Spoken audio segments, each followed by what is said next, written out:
Welcome to Skyton Academy's cryptocurrency pillar, where we equip you with essential skills for the digital economy. Explore the fundamentals in Crypto 101, delve into sectors like finance and healthcare, and master security measures. Safeguard your investments with our Crypto Scams module and learn to spot scams. Discover the art of secure storage with cold storage techniques. Elevate your trading strategies and more. At Skyton Academy, thrive in the crypto revolution. Unlock your potential. Enroll today for just $50 a month.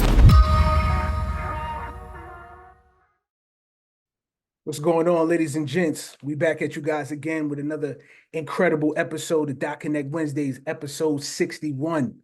We've been at this consistently, delivering that heat, and today it's no different. Today, what we're going to be having on the agenda is navigating the global economic shifts, Ripple in the SEC, lawsuit insights, and we've got an upcoming Plan Masterclass, August 14th, 8 p.m. Eastern Standard. So if you guys haven't already registered for that, definitely got to make that happen. So listen, today, fresh out the gate, I ain't holding no punches. We ain't waiting. So first thing, well, Steve just tapped in before I even go in. Steve, you ready? You want to chop it up now? Let Steve talk to y'all real quick. Steve want to go, but he let me see if he in the building. Boom. What's good? Steve, what's good, baby? Good. Yeah, I'm just on the run real quick. So market crashes, right? Mm-hmm. 2.9 trillion Friday. Trillion.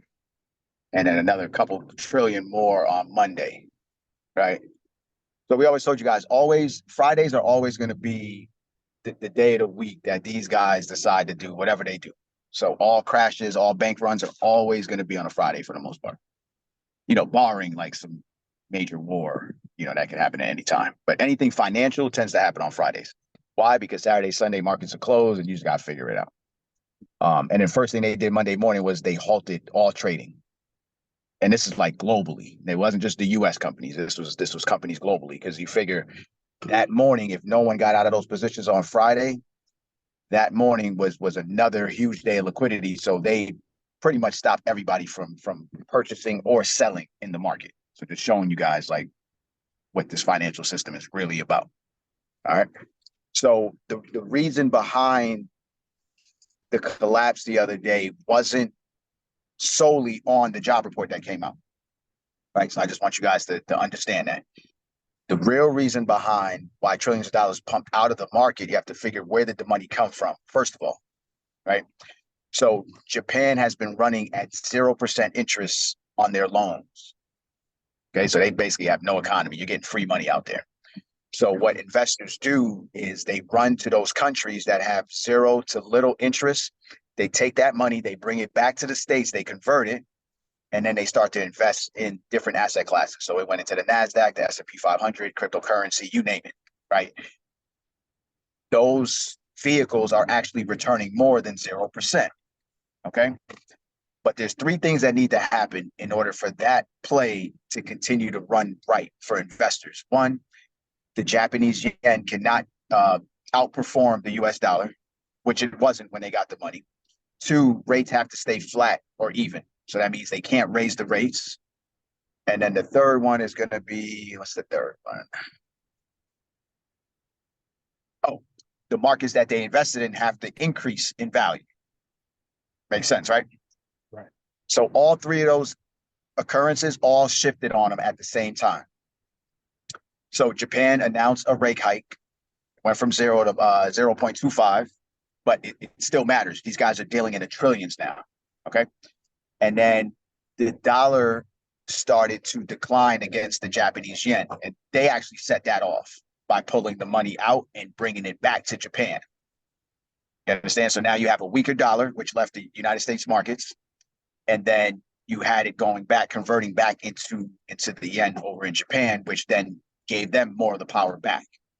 So it's a global economic game that's going on. That's why I tell you, in order to understand money, you have to understand the flow of money. And money just doesn't flow from your, your boss to your bank account. Like this is like global.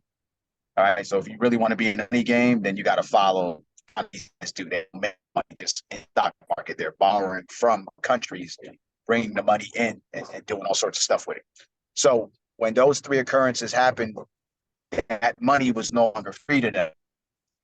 And it was actually going to cost them more than what they anticipated. And because the assets they were in, the champ and I have been there. I can tell you that I've invested before and borrowed against cryptocurrency to go back into cryptocurrency again in order for the market to just still retrace on me. So that means it wasn't a wise investment at the time. And in the time that you have to wait for the market to come back, you are paying interest on that money. So it becomes like a really bad investment if it doesn't. Okay. So that was the catalyst that set off the market sell-off. And it goes to show you how much money is inside of cryptocurrency. Okay. So crypto is a viable asset that guys are coming back to the stateside to invest in. Right. Now, what you have to understand is which market bounced back quicker, stock market or cryptocurrency? Cryptocurrency. Right. So in a nutshell, we just need you guys to really understand what the real triggers are behind any sort of economic collapse. All right. So it wasn't because of fear of inflation. No one, that is not scaring anybody. Fear of a recession. Yeah. We've been in a recession. There's no sitting president that just wants to be associated with that word recession. So they're going to do whatever they can to not be that, administration that uses that word. So you're going to see an emergency. They're going to lower the rates next month anyway, but they may have an emergency rate deduction this month. Right. And that's just to really stimulate the economy back again. And when that sort of stuff happens, August tends to be kind of slow. September market might bounce back a little bit. October is always considered red October. And then November is just a clown show. Yeah. Right. So we know what that is.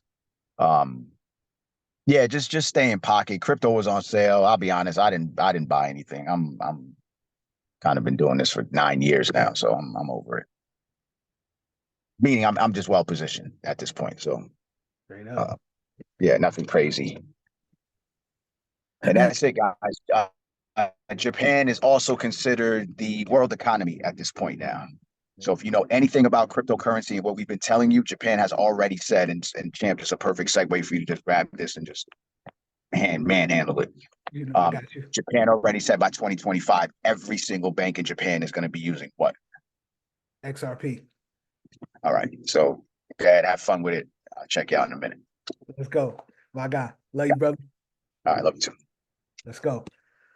All right, y'all. So look, this is the fun part. Hold on, let me get pinned up here real quick. All right. So perfect segue. One thing that Steve didn't mention is, yes, Japan is the economy of the world right now, right? And with all the stuff that's going on, people will forget to look globally. First thing on the list is the other day, simultaneously while the United States stock was plummeting, right? People can coin it a crash, you can coin it a retrace, whatever, right? Technically, when it hits 20%, that's when it's coined a crash. Forgive me if I'm saying this wrong, it's called the Nikkei or Nikkei 225. That's the Japanese stock market. They experienced the largest and biggest crash in 36 years. It was an event called Black Monday. This happened back in like 1987, if I'm not mistaken. One thing people have to understand is when one thing happens in another part of the world, it's going to trigger seismic or domino events all across the world. But people seem to only feel like they're safe and they have a security net here in the United States. And that's not always true, right? But I say all that to say there's a connection point. People always sleep on cryptocurrency because they feel like only 3 to 5% of the global population is here. But here's the power of information. Give me 1 second. Let me share my screen.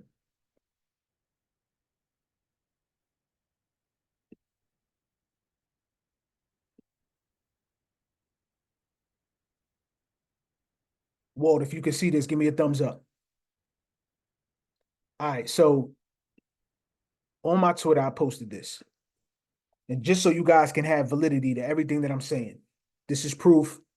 The Nikkei 225, biggest daily drop since Black Monday 1987. All right, boom. We always got to come with receipts. This guy right here, Yoshitaka Kitao, this is the CEO of SBI Holdings. SBI is the largest shareholder of XRP. He basically dictates what happens to all the banks that fall under SBI. SBI has 60 plus banks. I can't stress this enough. 60 banks just in that one region, that one corridor. So when all the money from that country flows through those banks, you know what they're going to be using? Guess. XRP. And you're going to be using Ripple technology, cross-border payments and remittances, 3 to 5 seconds transfers globally. We talking instant money. The same way you send a Cash App right now and you get it point A to point B that fast, that same technology is now in the banking sector. And this is what we needed. It's super inefficient the way money moves today. Money is supposed to move at the speed of information. The same way you send an email, the same way you send a text message, that's how your money's supposed to move. This is the power right here of information and cryptocurrency. So while people was being subjected to dips and bad economies and economic crises all across the world, this is what's going on right under your nose. But did you hear about this on the news? Nah. Y'all ain't hear about this on the news. Where y'all hear this at? Y'all came to Skype, right? Them guys came to deliver. They always deliver. We're going to pat ourselves on the back for that. Let's go. Let's go. This is what we do. But look, all seriousness, I truly want you guys to understand the power of cryptocurrency. You guys are here for a reason, right? This is not just something that you do. This is not just something you just randomly picked up. You picked this up for a reason. This right here is the 3.0, the 4.0 potentially of what we currently have right now in the world. And it's super inefficient. One-way messaging, when you're sending wire transfers from point A to point B, it might take you 14 days or 8 business days in order to get a transaction from one point to another. If there's ever an error or there's a fault on one point of the transaction, the other person who's on the receiving end has no clue what's happening, right? They're just sitting ducks waiting for their money, and this transaction is still not finalized. So when you see something like this, just one instance, 60 banks coming to you saying, all right, we're going to be using this. The CEO of this is telling you verbatim, this is it. This is what we're doing. You definitely might want to start paying attention, and you might want to start following where the money is going so that you can properly position yourself as well. This ain't financial advice. I'm just telling you what I see. And what I see is game-changing information right here. All right. So Japan is definitely going to be one of those places you guys need to look out for, because that corridor right now is massive. And everybody right now seems to be selling off their treasury bills, their T-bills, right? Their debt notes and all that stuff. It's all coming back to the United States. So when things like that happen, it's one of those red flag indicators for the rest of the world. Like, hey, we putting y'all on notice. And other countries are doing the exact same thing. The dollar itself is dwindling. BRICS is putting everybody in a place. So when you have situations like this, you can't let this info just fall to the wayside. All right. But I want to transition today. Powerful, powerful, powerful news just came. And I'm super excited because this right here is my favorite asset, period. There's no other digital asset in my eyes, right? This is my personal view, right? This is not a reflection of the academy, but this is real. I'm talking straight from the hip. XRP is going to be the one. The reason I say that is because I've been here since 2015. I've done the research, I've done the knowledge, I've done the deep dives, right? I've followed the key players, I've followed the partnerships, I've seen it all emerge. And when we did 38,000% increase back in 2017, 18, that was all speculative. That means that was just a bunch of people buying and selling, talking about the project, it moved. Now we're talking over 100+ partnerships. We're talking about banks with, we're talking about partnerships and integrations with the Bank of Banks, the BIS, the Bank of International Settlements, the International Monetary Fund, all of this good stuff, right? And in your head, you would think, uh, it's not moving, it's stable, the price of the coin just, it's not doing nothing. If you're investing in something, your goal, your mindset should be factored in automatically on a 10-year run. If you're going to hold on to something and you're investing in something, look out 10 years, because you know what these guys are doing? 100-year plans. So if you can think and hold on to an asset for 10 years, now you're in the game, right? In 10 years, you should see, especially when you got developments like this. I'm not telling you to hold any random thing for 10 years, but generally speaking, when you can see a project and you invest in something, 10 is what you shoot for. I'm telling you today, brought the most joy to me in a long time. The reason being, Judge Torres from the Southern District of New York, she is a Supreme Court judge. She ruled today that XRP, one, has clarity. Two, the institutional sales of XRP from Ripple, the company, did not violate securities law from 1,700 transactions forward to present day. Now, in the past, 1,286 of those sales or those contracts out of 1,700, quote unquote, violated securities law. So Ripple got a slap on the wrist. The SEC was looking for 2 billion. You know what they got? 125 million. Huge difference.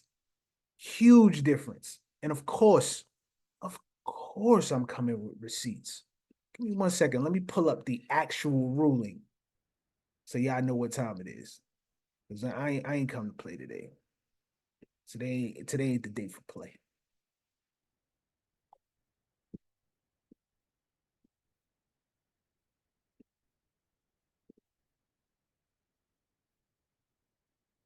All right, Wayne, if you can see this, give me a thumbs up. All right, my guy.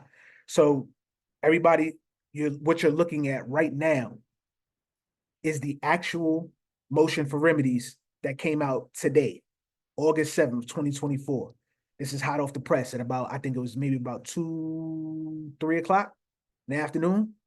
The SEC versus Ripple, right? This case started December 20th of 2020. So this has been going on for far too long. The SEC claimed that they had programmatic sales. They all violated the laws, and they broke down how much they got for institutional sales. It was like 728 million. The programmatic sales of XRP on exchanges was 757 million. And then other distributions through contracts with various entities was 609 million. So I want to show y'all something. I highlighted this part right here. So it says the SEC suggested that Ripple's 1,700 relevant contracts constitutes a separate violation. So they didn't even truthfully violate securities law, the SEC law. The whole time SEC has just simply been overstepping, trying to get more money. And they've done this countless times, not just with Ripple, but with other entities and other companies inside of cryptocurrency. So that's one thing that you have to understand. Two, this is a perfect case to highlight the misconduct at the SEC, because what's going to happen in the near future is we're going to move from the SEC being a quote unquote regulatory body. We're going to move to the CFTC, right? So anybody who, if you've never heard this and this is just new news to you, I want you to research that. The CFTC. This is the governing body that we want. Because not only do they have better and fair practices, these guys here, they want cryptocurrency to succeed. They just want to get rid of the violations. They want to get rid of the scammers and people like that, like the FTX situation.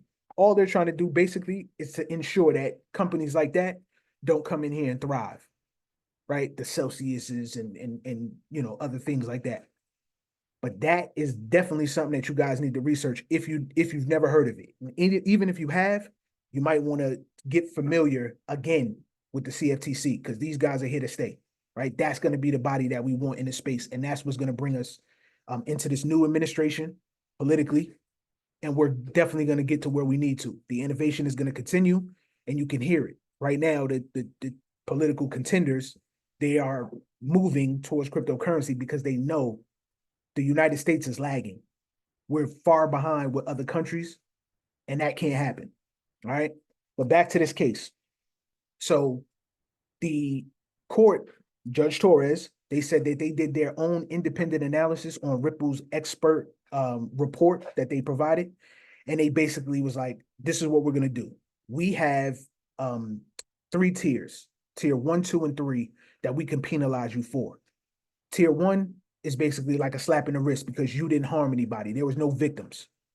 2 is if there's victims, right? But there was misconduct on the company's behalf. So if Ripple was, running around toting like, hey, yeah, we're selling XRP, but we're doing this illegally on purpose. We don't care about laws and rules. That type of conduct and that behavior, that's different. That gets you a tier 2 fine, right? So in summary, they didn't hurt anybody whatsoever. So when the judge looked at all the information that Ripple provided, they seen the details of all past transactions. Instantaneously, they knew. Well, I ain't even gonna say instantaneously because this case has been going on for super long. Actually, we should have got this years ago, right? We actually should have got this sometime in 2021. There was no reason for this case to draw out this long.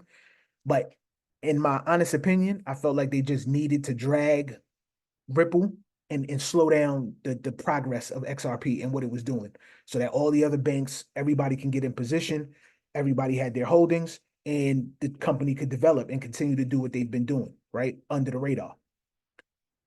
So in summary and in conclusion, the SEC, they requested for a civil monetary penalty, and they granted that to the SEC of only 125 million. And they got a small generic injunction, right? So the SEC wanted what was called engorgement. Engorgement means basically they just wanted they wanted the whole company to just stop being able to do programmatic sales. The monthly statements that come out every month when Ripple releases, I think it's 1 billion XRP. It goes out to whoever, everybody can purchase over the counter, and then it goes back into the vault via smart contracts, right? The majority of that stuff always goes right back into the vault. So that's the great thing. But I honestly know that Ripple, that company, when they raise the price of XRP, they are not gonna allow Ripple itself, the company, to hold that much XRP. So everything that's in escrow right now, that's owned by the smart contract, it's going somewhere. Trust me, it's going somewhere. At some point, it's going somewhere. And it might be the IMF, it might be the BIS, it's going somewhere. But when the value of XRP raises, I don't think they're going to allow Ripple, the company, to be that powerful. But now that the roadway is clear, XRP is super poised for astronomical growth. And I'm not saying this, I'm not putting extras on this. I'm just telling you that these partnerships are crazy. They are insane. And this is like something that people have to honestly understand because you're talking about now, you're talking about, you're talking about moving all the money in the world. We're talking about derivatives, and we're now talking about something called T-bills. So now I'm going to show you how powerful this company truly is right now. So check this out. I just came across some news, and the news says that Warren Buffett now owns and has or Berkshire Hathaway, they have more short-term treasury bills than the Federal Reserve. They increased their holdings by 81% year to date through June, and they now have $234.6 billion worth of treasury bills. Why does that matter? So T-bills, I had to ask chat earlier today. So I was on Chat GPT, and I was just like, what are the characteristics of a treasury bill? So short-term maturity. So they'll mature commonly within 4 weeks, 13 weeks, 26 weeks, and 52 weeks, right? You get discount pricing, right? They're sold at a discount to their face value. So once you have them, they're actually worth more. So low risk. It's backed by the full faith and credit of the government. So it's considered to be one of the safest investments you can have. Not financial advice. And four, liquidity. So T-bills are highly liquid, meaning they can be easily bought and sold in the secondary market.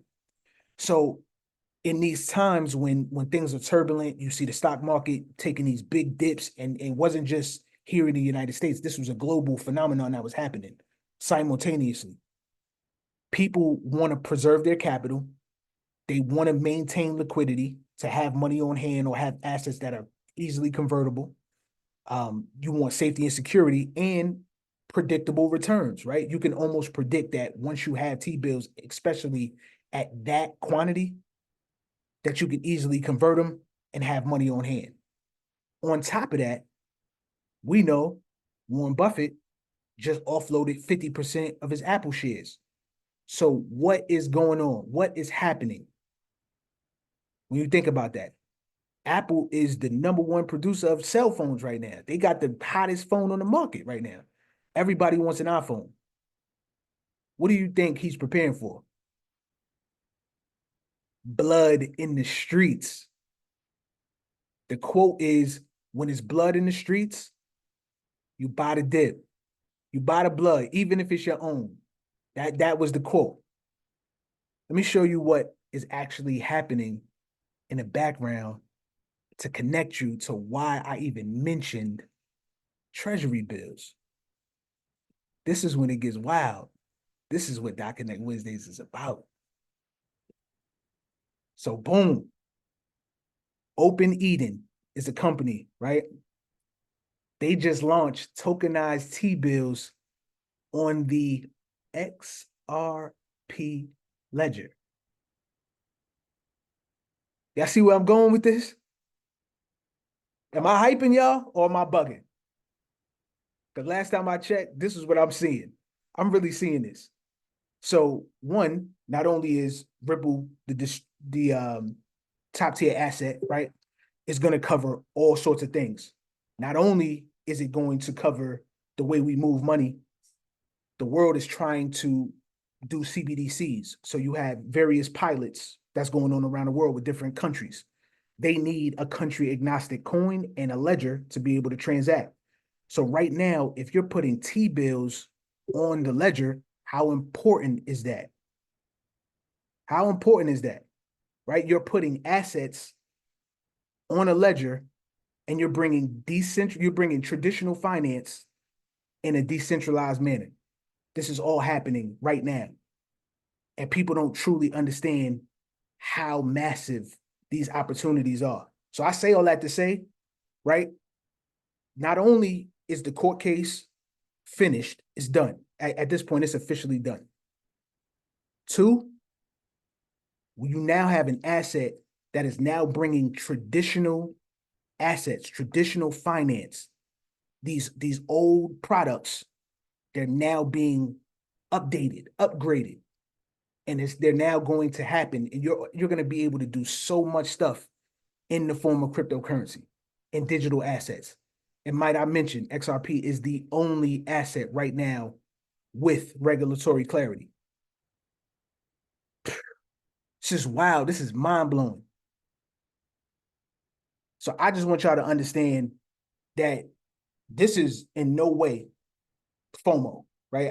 I'm not pushing you guys to be able to see this. What I'm telling you guys to do is understand the power of digital assets and cryptocurrency, because this is not the only thing.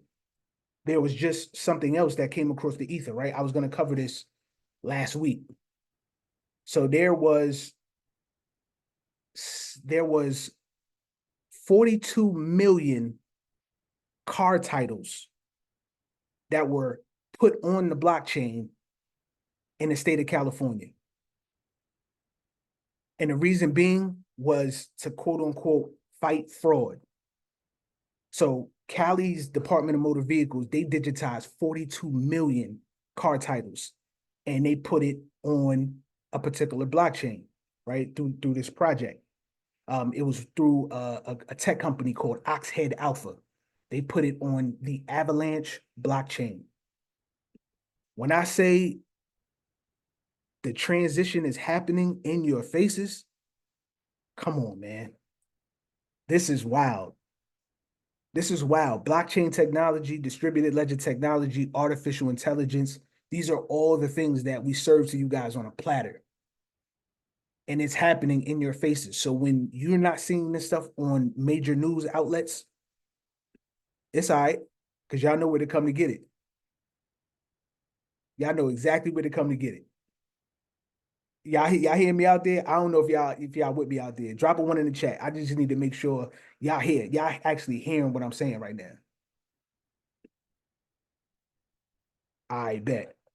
So listen, I don't want to harp on this stuff, but what I do want to understand is this is so wild just to see the power of one, information flowing, free flowing, to see the advancements of what's going on in cryptocurrency, and to see these projects being able to collaborate and have partnerships with other tech companies to be able to just push us forward into this new age, right? And I'm super excited, but I do know what's going to happen is it is going to increase efficiency, so we don't have to wait at the DMV and stand in lines and all kinds of things, right? It's going to help us out in many ways, but there's also going to be other people who essentially are going to fall behind the wayside because they're not going to adapt with this technology, with the way things are moving. So, matter of fact, let me check.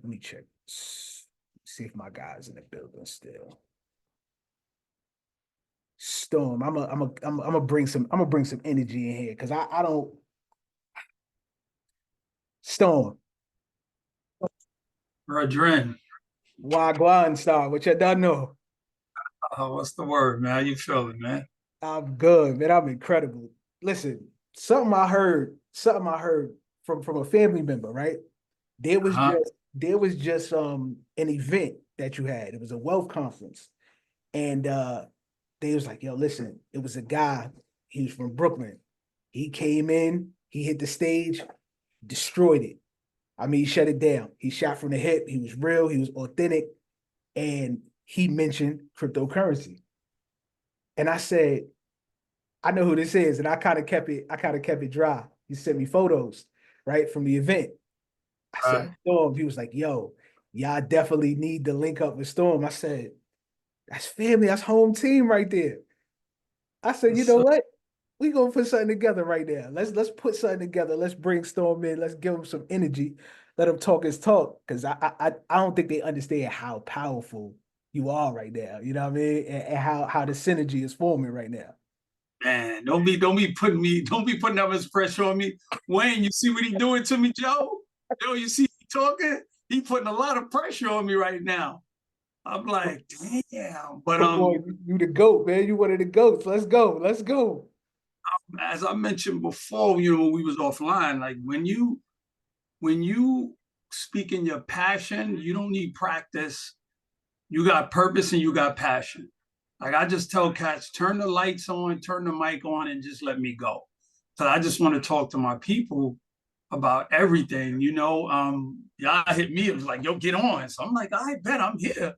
So if y'all wanna do some going into some depth talk, how y'all feeling? Y'all ready to go? Joe, you ready? You sit in the car smiling. Y'all ready to cook? I don't know if y'all ready to cook. I didn't expect to do no cooking today. I guess a one mean yes, right? Yeah, the one mean yes, they ready. I guess, you know what? So, yeah, let's do it. Let me share the screen, man. I grabbed some quick slides so I can like give y'all some extra value today. You know what I mean? And let me see. Let me see.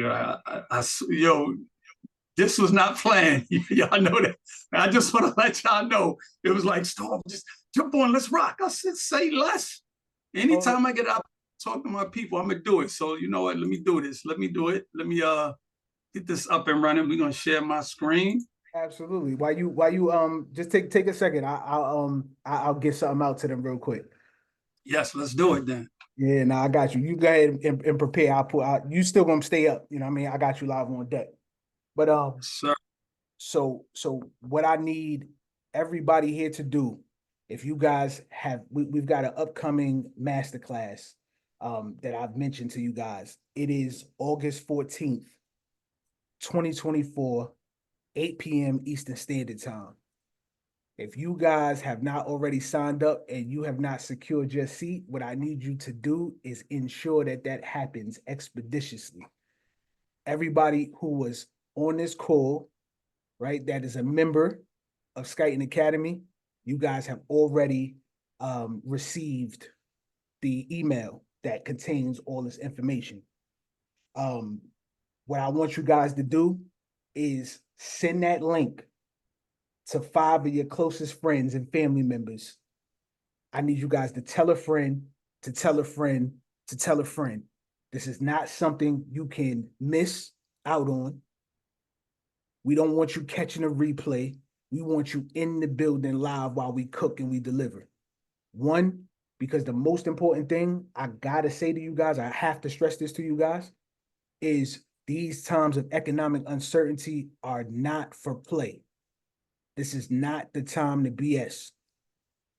Everybody is going to feel it. Everybody is feeling it already.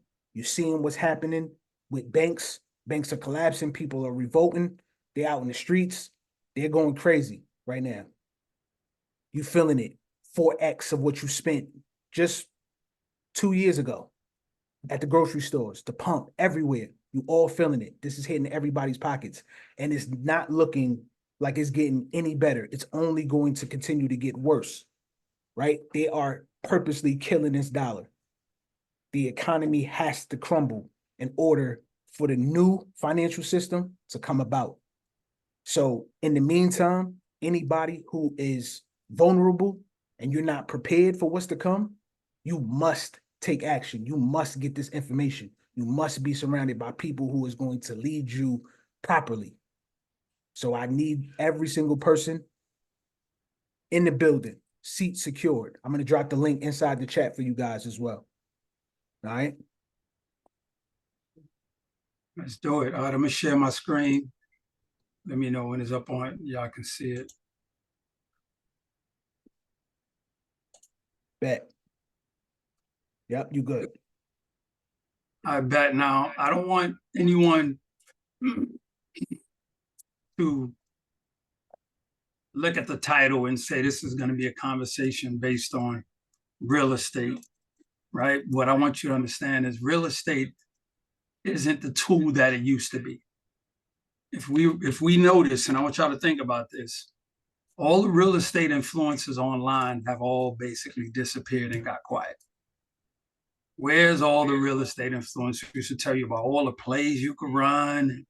You can do all this with real estate. They're not there. It's just like it's very, very few of us. And the reason why, because a lot of them really don't have the answer to where it's going or way to really have you set up to prepare for what's happening. And they don't want to be the bearer of bad news, or they don't want to take a chance and get it wrong. But there's nothing really left to get wrong. Real estate is not the wealth building tool that it used to be. I've been doing real estate since 1999. I bought my first piece of property that long ago. That long ago, I am that old. 1999, I bought my first piece of property. I bought a property for $350,000. Today, that property is worth almost $2 million. Now, it would sound like, wow, that's a great investment, right? But think about it. I would have literally had to work for 25 years until I saw the fruits of that labor, of that equity growing. What changed me and moved me into a different direction was investing in real estate that I didn't have to manage and control. Before I go there, I want to finish this statement. The property I bought for $350,000 is worth 1.7. I sell that property today for 1.7. Do you think the person who's going to buy it will see that property go to almost $4 million? Do you think it'll reach 4 million? Nah, the odds are no, because equity don't work like that. Like properties I bought in Alabama, I bought a property for 40,000. I'm selling those for 140. So now you got to think about this. The people in that area, their income hasn't increased as fast as the value of real estate. The brownstone I bought for 350,000 in Bed-Stuy, Brooklyn, the salaries have not went up that high for people to be able to afford a $1.7 million property. It's other people moving in who are creating the wealth in our areas. So I'm gonna go through this so I can give y'all some stuff real quick. A little bit about me. I'm Storm Leroy, also known as the Employee Millionaire. My goal is to make sure that I give everybody enough information and insight for you to change your life. And more importantly, to understand that what you're doing, what you're studying, what you're mastering, what you're learning is not for you. It's bigger than you. It's for your legacy. You have done nothing if you haven't left a legacy behind for your family and anybody who's coming from you. All this information you're getting means nothing if you die and you don't leave the keys or the combination to the safe behind. Nobody will be able to pick up from where you left off. So I want you to understand, you need to be able to get this information, share with your wife, your husband, your kids, put the blueprint down, bring them in front of the screen, leave the format for them. So my goal is to be a legacy builder, right? So another thing, why real estate is so important, because it'll be more about you being able to have you somewhere to live that you can afford. That's what it'll be about. Rents are getting astronomical. People can't afford the price of these rents are going up. The average 30 to 35-year-old today is not doing as well as his father did when he was 30 and 35 years old. Real estate is way too expensive. They're purposely pricing us out. They're purposely making it harder for the next generations to ever buy, because the main objective is to make everybody, I don't care what color you are, to make everybody a forever renter. A forever renter. When you drive by all these big construction sites, you see these buildings go up. What do you see on the side of that building? For rent or for lease? See, for lease. See, the government and corporations have realized the power of being a landlord. They realize the power of what equity has done for us to be able to buy a house, get equity, cash it out, buy more real estate, start more businesses, put kids through colleges. Companies now are making it their main goal to make you pay rent forever so they don't have to deal with you in the market. I did a post when interest rates went down to 2.5. And I said, listen, I need everybody to buy real estate with your kids, your grandmama, your mother, who's at Social Security. I need disability. I need y'all to buy as much as you can, because this is all a setup. They were like, no, Storm, this is a great thing. I said, it is great, but let me tell you what the plan is. Why would a corporation, why would governments who are trying to buy as much real estate as they can open the door for you to now get real estate with interest rates at 2.5 million? So now I want you to do anything I talk about. I always want y'all to do research. Now, when all these rates was this low, you had real estate with rates of 2.5 up to 4%, 20 million. Now rates are at 6, 7, 8. What's the biggest problem everybody's having now? They can't refinance. So you got 20 million people who are seeing equity grow in their house at a great rate, but they can't refinance because they can't afford the new monthly payments. So now what has that done? The government has made it where 20 million people are forced to sit on the side because they can't afford the new mortgage payments if they try to refinance.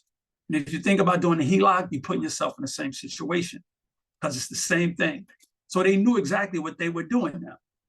So the goal is to make sure you at least take some of this money you're making and invest in buying you some real estate so you don't become a victim of forever paying somebody rent. And you want to think about if your kids, your grandkids, you know it's getting worse. You want real estate so they can have somewhere to live.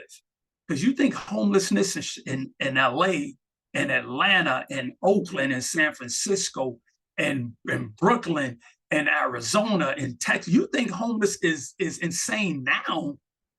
You know what it's going to look like 10 years from now when technology comes along and take 3 million jobs by the year 2030? 2030? You think homelessness, and they're not doing anything because they're letting you know we don't care about you. That's what it is. So basically, how to find real estate, I'm gonna skim through a lot of this. I find real estate on MLS. The kind of real estate I look for is tenant-occupied properties. You want to buy real estate, make sure you buy you something that's tenant-occupied, that's already making money. You ain't trying to buy nothing where you got to go find a tenant. You got to go try to figure out how you're going to rent it out. Mortgages do. No. I bought over 43 properties, and practically every single one of those always had a tenant, and 40 of those I've never seen before in my life. I bought properties in 6 different states with property managers managing them.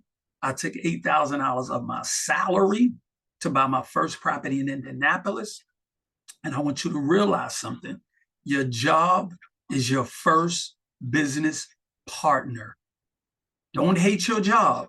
Don't be mad at your job because all you're doing is taking your money and paying bills with it. Nah, that's your fault. Your job is literally paying you to invest in yourself so you can eventually leave. We've just been taught the routine of taking money, go pay bills, and pay ourselves last. I want you to listen to an audio book, a book called Profits First. I'm gonna give you different books. I need y'all to stay with me on this ride. Profits First, read that book, listen to that audio. There's another book, Who Not How. I need you to listen to that audio book there too. I'm gonna give you several ones. But the properties that done it for me were multi-units where you would buy a unit, and if it's duplex, one unit could be vacant, but the other one needs to have somebody in there. 90% of my properties were all government, some kind of program, Section 8, veteran housing, some kind of shelter program. 3 main reasons why I only dealt with programs. Because number 1, the government was never late on rent. Number 2, the government was never late on rent. Number 3, the most important, the government was never late on rent.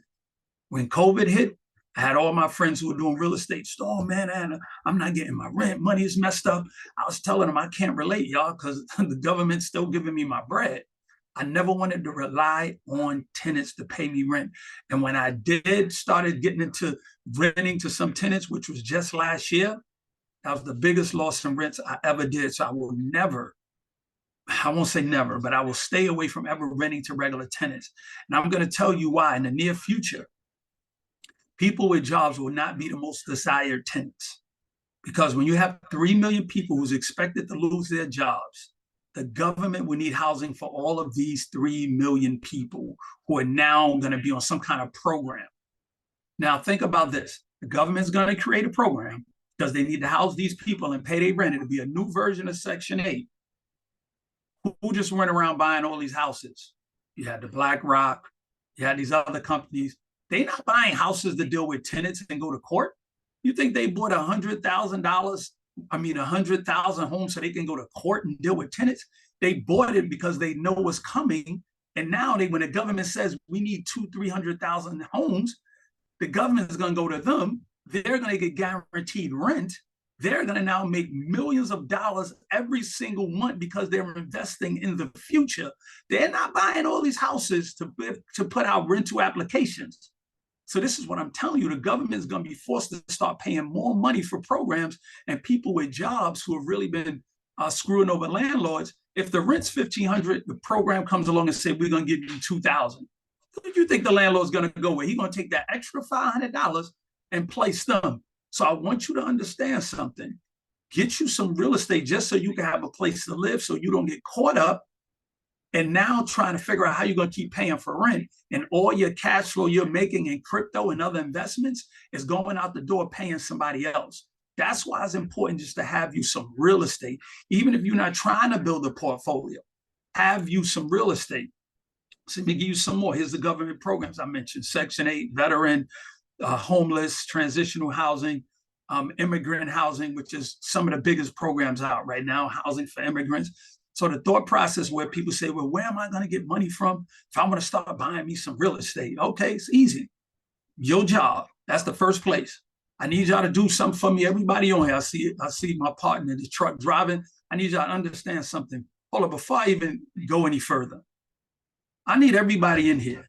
If you're serious about moving forward with what you're doing, I need you to get some cameras on. I need to know who's present. I need to know I'm not talking to bots.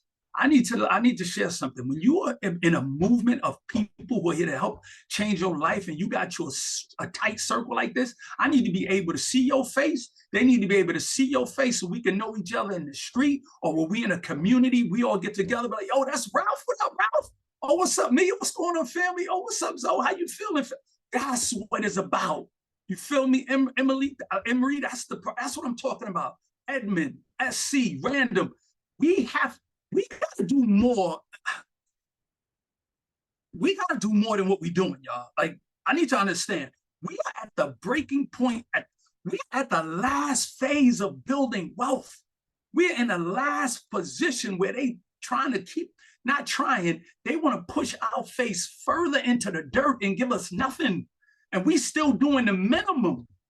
The minimum. We got to stop doing the minimum. We can't get in these groups and be, oh, I'm just, go over, take me a couple of notes. No, those days are over.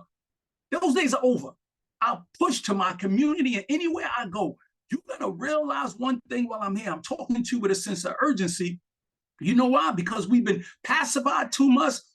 We've been coddled too much. We have people talk to us like we got tomorrow. No, we ain't got that. We ain't got that no more. If you see what's going on right now especially with the election, especially with the crashes, with these fake crashes, with the price of everything going on, inflation's going up consistently. Like, they are making it their business to create a conglomerate without us and to make sure we are just the spokes in the wheel. And I need y'all to realize you got to do just a little bit more. If that means turning on your camera, turn it on. If that means you got questions, ask questions. If I create questions, write them down because I want to answer it. If you know there's a book or audio, somebody mentioned you and you think it's good and you need to read it, don't say, all right, I'll get around to it. Download it. Get that Audible account in Amazon and pay that $19 a month. Listen to this information, because you know why?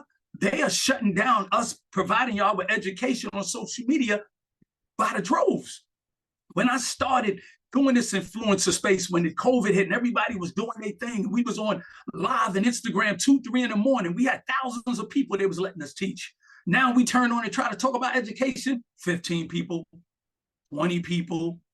Nobody's, you ain't seeing none of our posts. You know why? Because they realize the more you get educated, the less you're going to be on social media. So they want to keep you distracted, dumbfounded with everything else. How many people get pop-ups on their timeline, especially my fellas, with stuff you don't even follow? You get chicks with bathing suits. You getting this random stuff.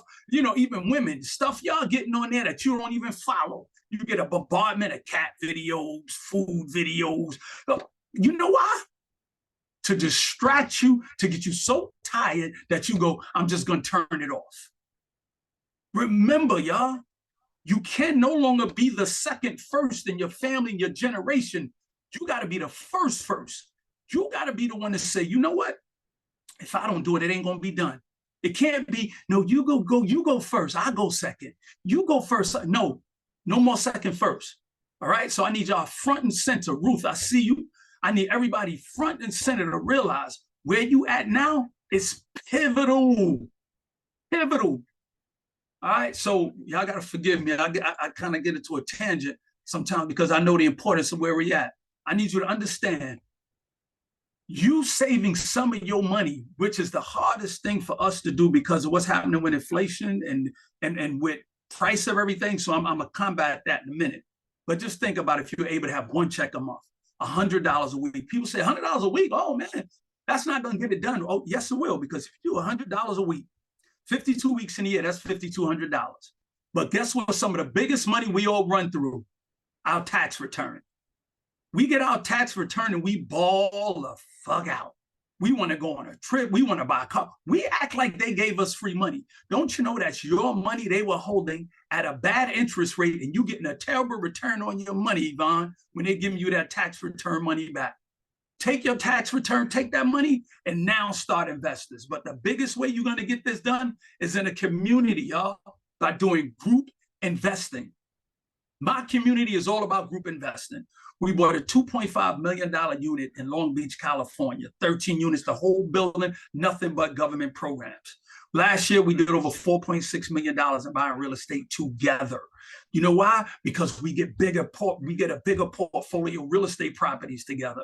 We're able to take our money and now can combine that money to get more things. Why would you take your $20,000 to buy one property if you could take $20,000 and now I got Marcus, Yvonne, Ruth, Eden, SC. Now that's $100,000 out of everybody. You know what that is? That's 5 buildings, not one person with one building. You got 5 of us who own 5 buildings in 5 different states, getting the income, raising up equity in 5 different states. And more importantly, you're doing tax returns for 5 different properties. I'm gonna get into that. Like, the importance, I need y'all to understand, it's not about how much money you get back on your taxes from the IRS. It's about how much money you can write off because you've been buying so many things with that money. You're getting taxed, and now you're writing off. Wealthy people don't want money back. All they want to do is be able to write those taxes off. Group investing will change your life. This is why it's important to have your cameras on. This is why it's important when your community says, we're gonna have a meet and greet. I want all of us to come out. This is why. So now we know who we're working with. We can see the sincerity. And also with group investments, I need y'all to think about your family investments, wife, husbands, mother-in-laws, kids. Think about how y'all can start pooling money together.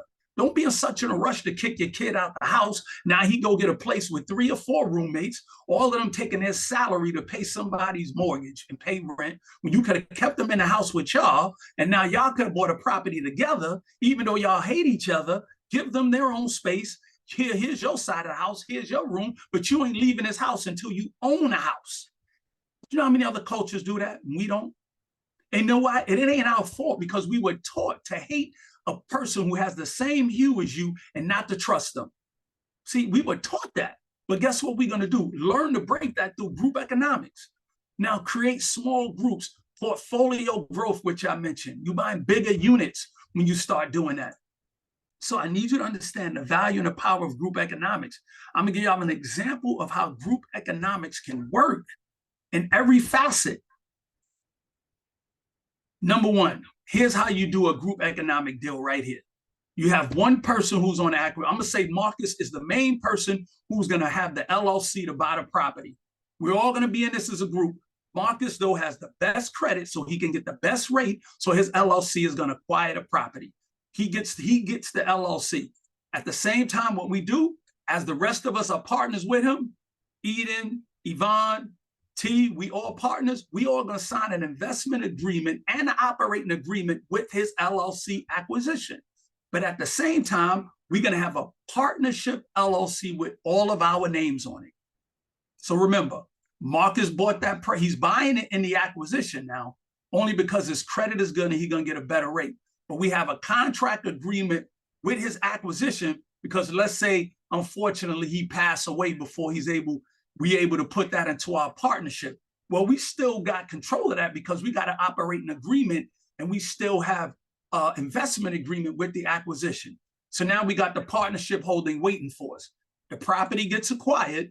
The property is 123 Main Street, bought in the acquisition. Right after that property is bought, we're going to open up another LLC under that address.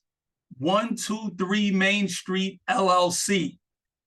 Everybody who's had an LLC before knows every LLC needs to have an owner. So now we transferring that deed to the LLC 123 Main Street.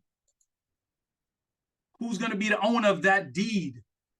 Our partnership LLC.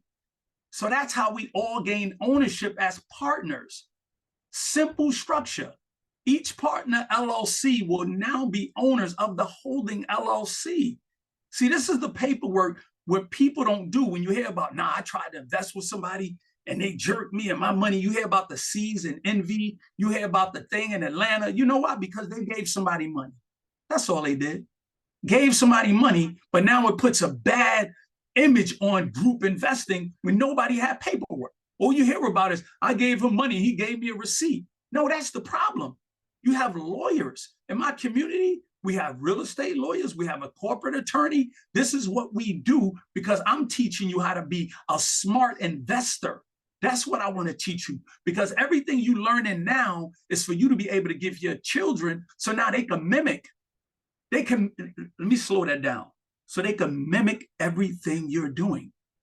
When you see, do you think wealthy CEOs, when they take their kid to the park and they want to go play with them and they going to, shoot basketball and play soccer and all this with them, they doing that for family bonding. They're not out there in the park teaching them how to shoot a jump shot, hoping they can make it to the NBA. I need us, fathers. There's bigger things we could be teaching our kids besides trying to make it to the league. Do we think Jeff Bezos, do we think Jay-Z, do we think these wealthy parents have got their sons out there teaching them how to shoot a jump shot to go to the league? Or they doing family bonding with them, but then when they get home, they teaching them how to invest in companies. They teaching them how to do financing. They teaching them how to have a bank account. They teaching them about mortgages. That's the stuff I need us men and us women to start teaching our kids about financing. Even if you don't know, get them in a class and teach them something. That's what we got to do. I'm not telling you not to have activities, but I'm telling you, don't make that the precipice of everything that's going to happen in their life. Because guess what? You might want to have your son out there and think he wants to go to the league, but he's trying to fulfill a dream that you putting in his head. We have to, let me get back to this. So this is how we structure that investment, right? But now let me give you something else, y'all. I'm gonna give you some more information because this is how they do it. This is how they do it, Ralph, Juanita. This is how the wealthy do it. When you have a property, you bought it in an LLC, you don't collect the rent in that same LLC. If you own a property, all my real estate investors who have a piece of property right now, and you collecting rent in your name in the same LLC, you're making a big mistake.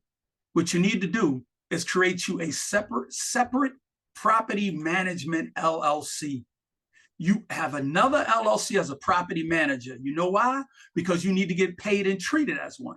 Just because you have, and this is more than just real estate. If you have a grocery store, and you go into that grocery store and you open it up and you clean it and you doing all the work, that's management. Why aren't you creating a property management LLC so you can start paying yourself as the manager? So you can start writing things off in the store as a manager. For example, a manager, now let's say you're the property management company of your real estate that you have. You could write off all those Home Depot runs you buying, all this stuff that you getting to take care of the real estate property. Now your car, your depreciation, you can write off depreciation. There's an app called Everlance. Every time you drive and you stop, it asks you, was this business? Now, when your accountant says, oh, you want to write your vehicle off, I just need the mileage. You say, okay, here it is. Now you get to write off your cell phone. You get to write off, listen closely, you get to write off a portion of your rent, your mortgage, your lights, your heating, because you have a home office. That's the power of creating a separate LLC, and that property management LLC needs to be in your home state. And I need y'all to do something else for me too, Ralph. I need y'all to, everybody on this call. I don't care if you don't have real estate. I don't care if you don't know what you're getting ready to do yet. Hear me out. I see you, B. David. He locked in. I don't care whatever you feel you want to do. When you get off this call before the weekend is up, open up your LLC. Please open up your LLC. Get your EIN and open up your bank account. You know why? Because you need to be writing off this class you're paying for. You need to be writing off the courses. This is a write-off in education. Hello? Are y'all listening to me? You buying books. You paying for the internet. You on your phone, you using electricity. This is all a write-off. I don't need you to say, well, I'm gonna wait till I start making me some money. No, you want to start doing this when you're losing money, because that's the benefits of having a business. Get you a LLC immediately in the state you live in and start writing off all this stuff. And don't let nobody tell you, well, you don't need LLC because you ain't really doing nothing. You know, you don't really need to. They say they. Who are they? Anybody? Who are they? They said. Dwayne, who's they? They's the most inexperienced one who are not doing nothing and trying to hold you back from doing something. That's who they are. I need you to understand you are a business man. Start running your life like a business. Don't sit around and wait till wealth comes find you and then you mismanage it because you wasn't prepared. Start being prepared for wealth because you're walking on the path to build wealth. So when you do get wealth, you will know how to manage your wealth. All right. So now let's talk about how this property management and paying yourself rent works. So now you're going to open a bank account in that same LLC that you opened up. You're going to collect now. Property management companies will be collecting your rent. I prefer that. I do not prefer you to be running around here trying to collect rent, doing all this extra work when it'll cost you 8 or 10% of the money to pay them to get 100% of your time.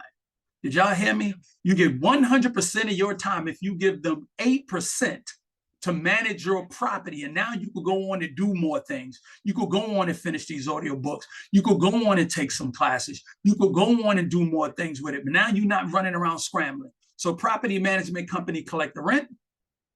You place the money into that bank account. And here's another thing.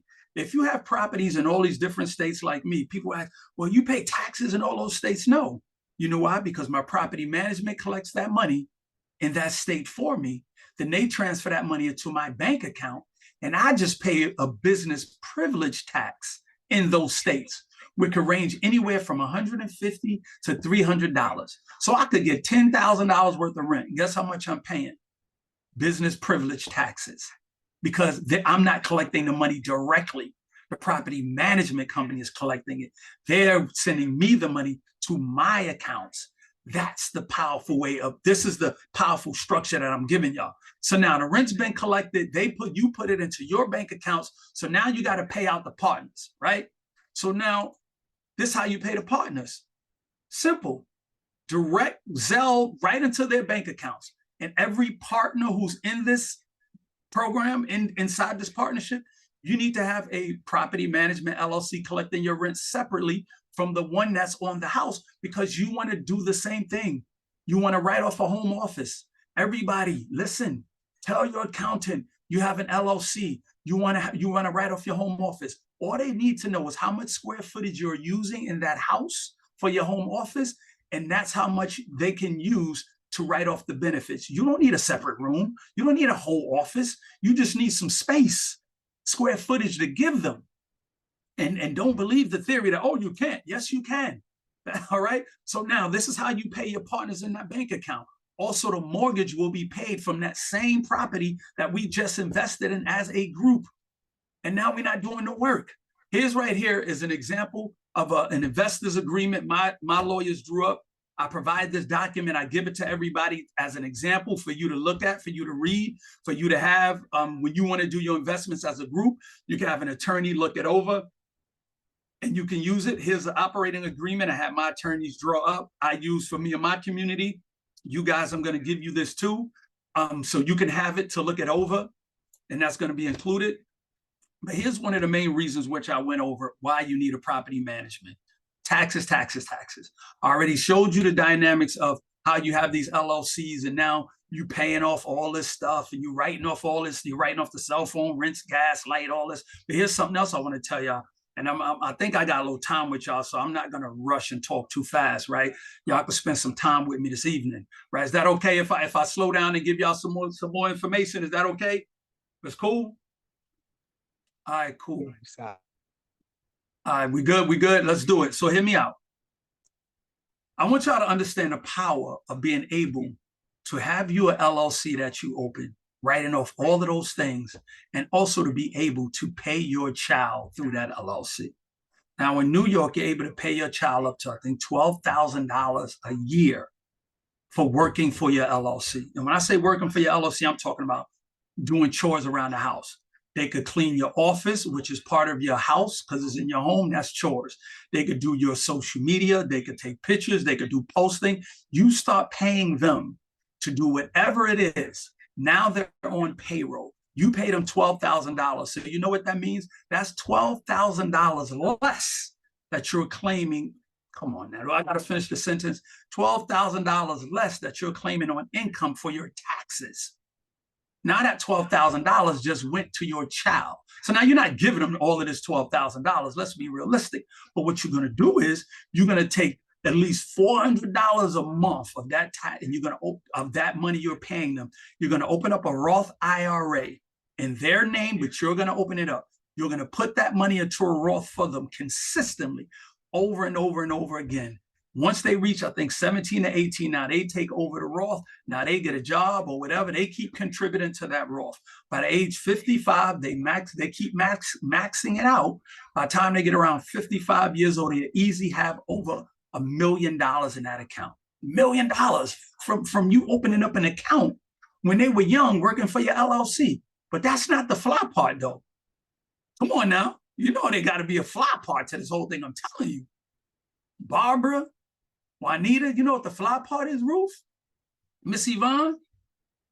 Because you opened up that account for them when they was a minor, that over $1 million is tax-free money for them. Come on, y'all. Come on, y'all. Come on, y'all.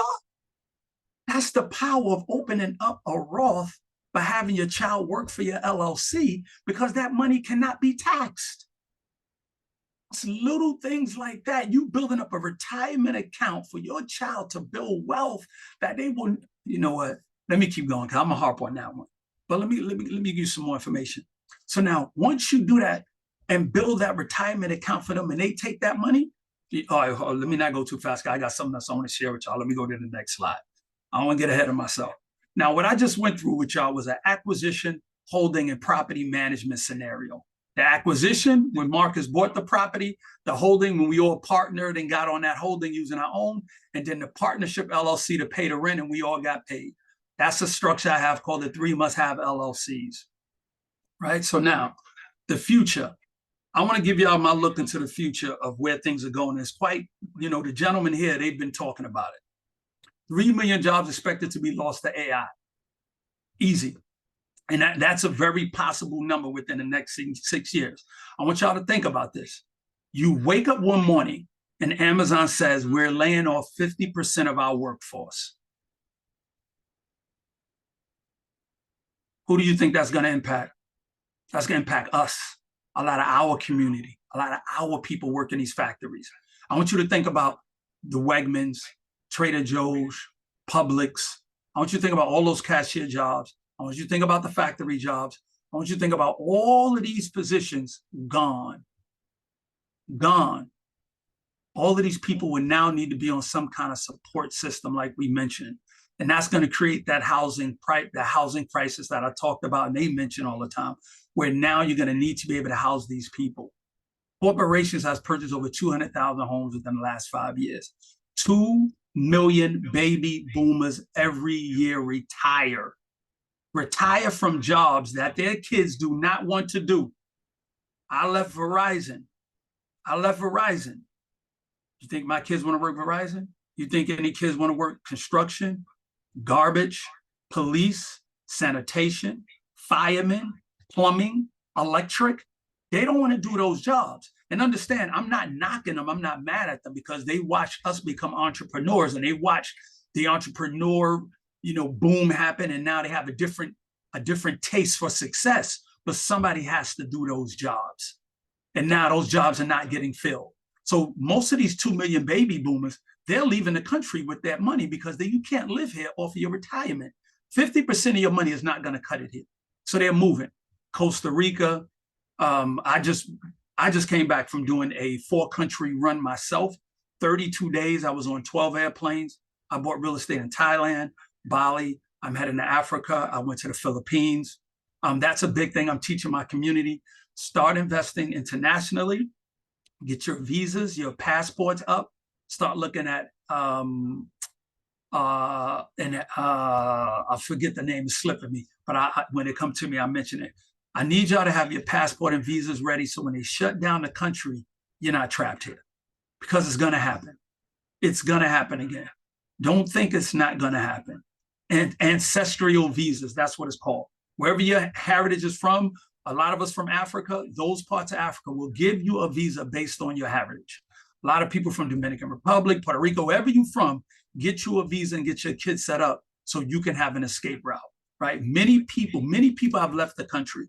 Now I'm gonna give y'all some numbers. Over 9 million Americans live in other parts of the country.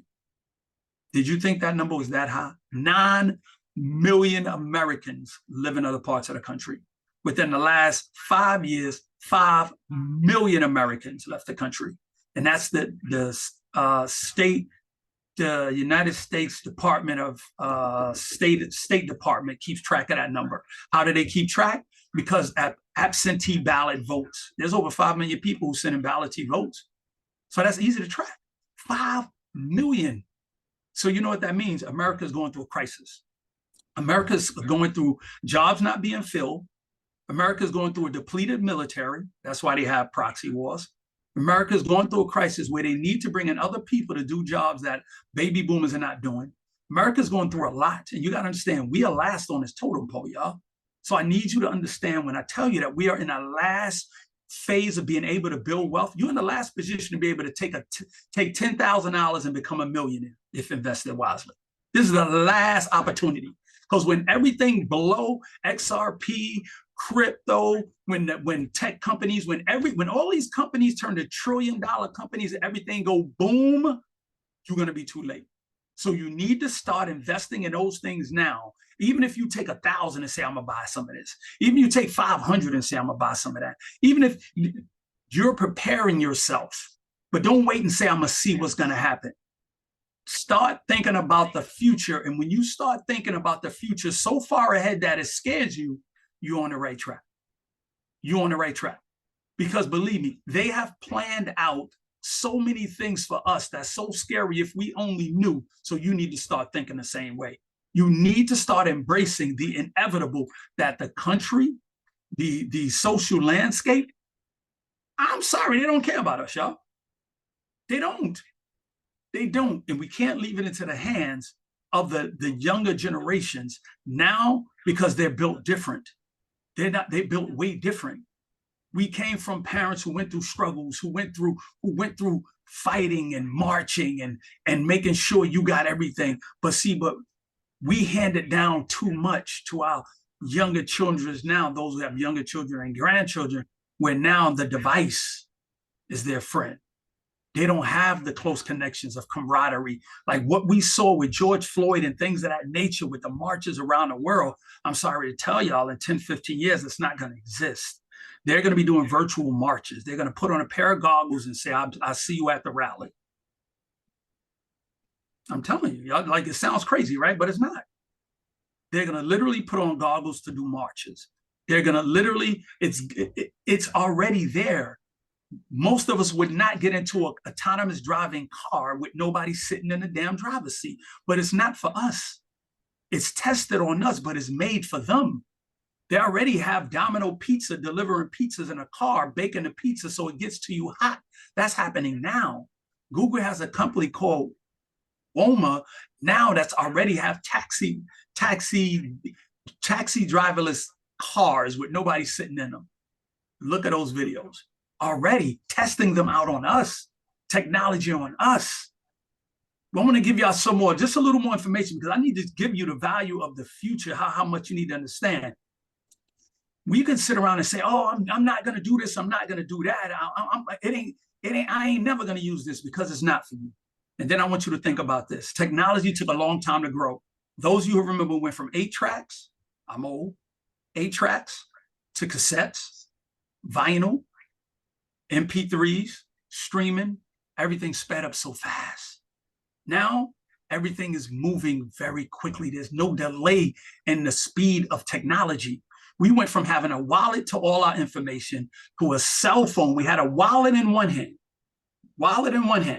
with everything. Cell phones came along, occupied both of our hands.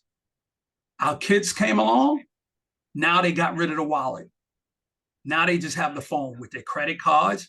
Apple, you can put your driver license and everything in there. For us old heads who don't know, I just found out, you now don't need to carry a driver's license. You put it inside Apple onto the iPhone, and now they take that as valid identification. So now think about it.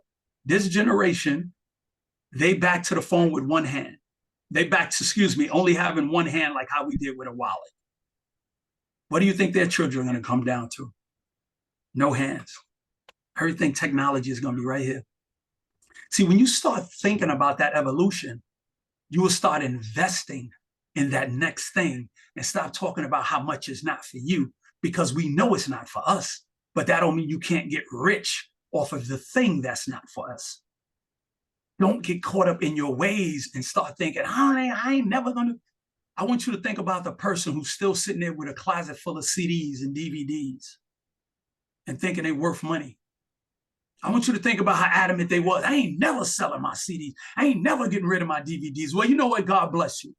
Because right now, you couldn't give them away. Nobody don't want them. And you thinking you was holding on to some kind of treasure chest by making a big stink about them. All right, so look, I need us to remember something else. I need us to leave something behind more than bills. I told you this is about a legacy. One of the biggest things that changed my life is when I went to my lawyer and said, listen, I want to get me a will so I can leave my real estates behind. He said, you need to start thinking about a trust. So I went home and I read Rockefeller Trust from 1934, and it changed my life. I read that entire trust and realized it wasn't just money that he had that created legacy. He paid out 13 generations, by the way. Up to this day, his legacies are still being paid out.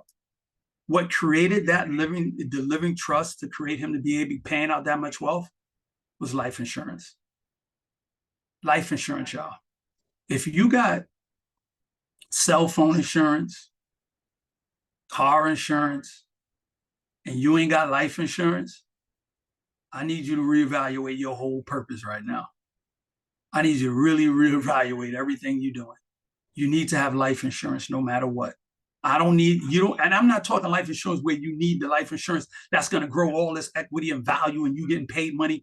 No, if you can't afford that kind of life insurance, get you a regular policy just so you can have something in case something happened to you and your daughter, your son can have something there for them. Get something until you can get you a cash value life insurance policy, but don't have nothing. You need to have something. And I'm going to give y'all some information here. If you have real estate and you have a life insurance policy, if you have a piece of real estate, let's say it's worth $700,000 and you still got $500,000 left. Let's say you have $1 million life insurance policy.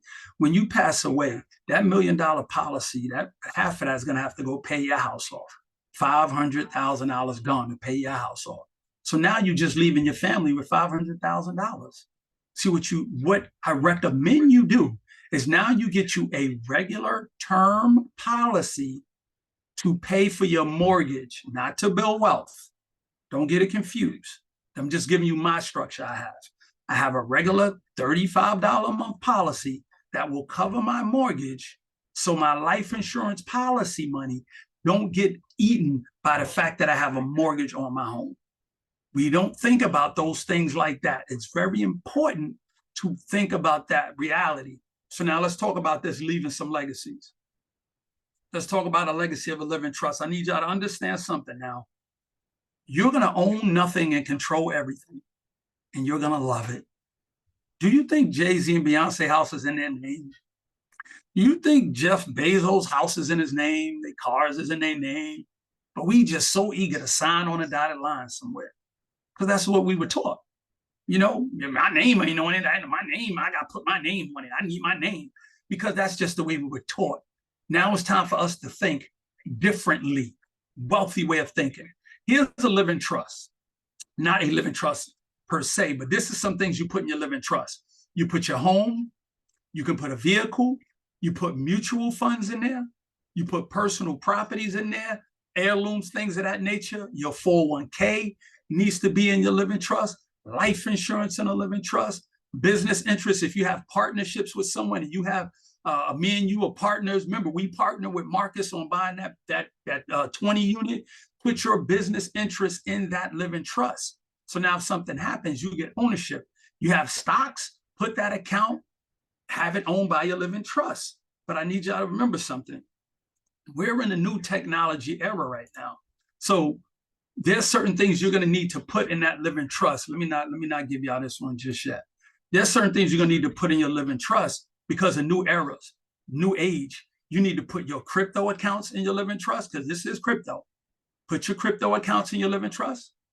Make sure you put all your hardline, your online cloud drives in the living trust. Make sure you put any e-commerce accounts in the living trust.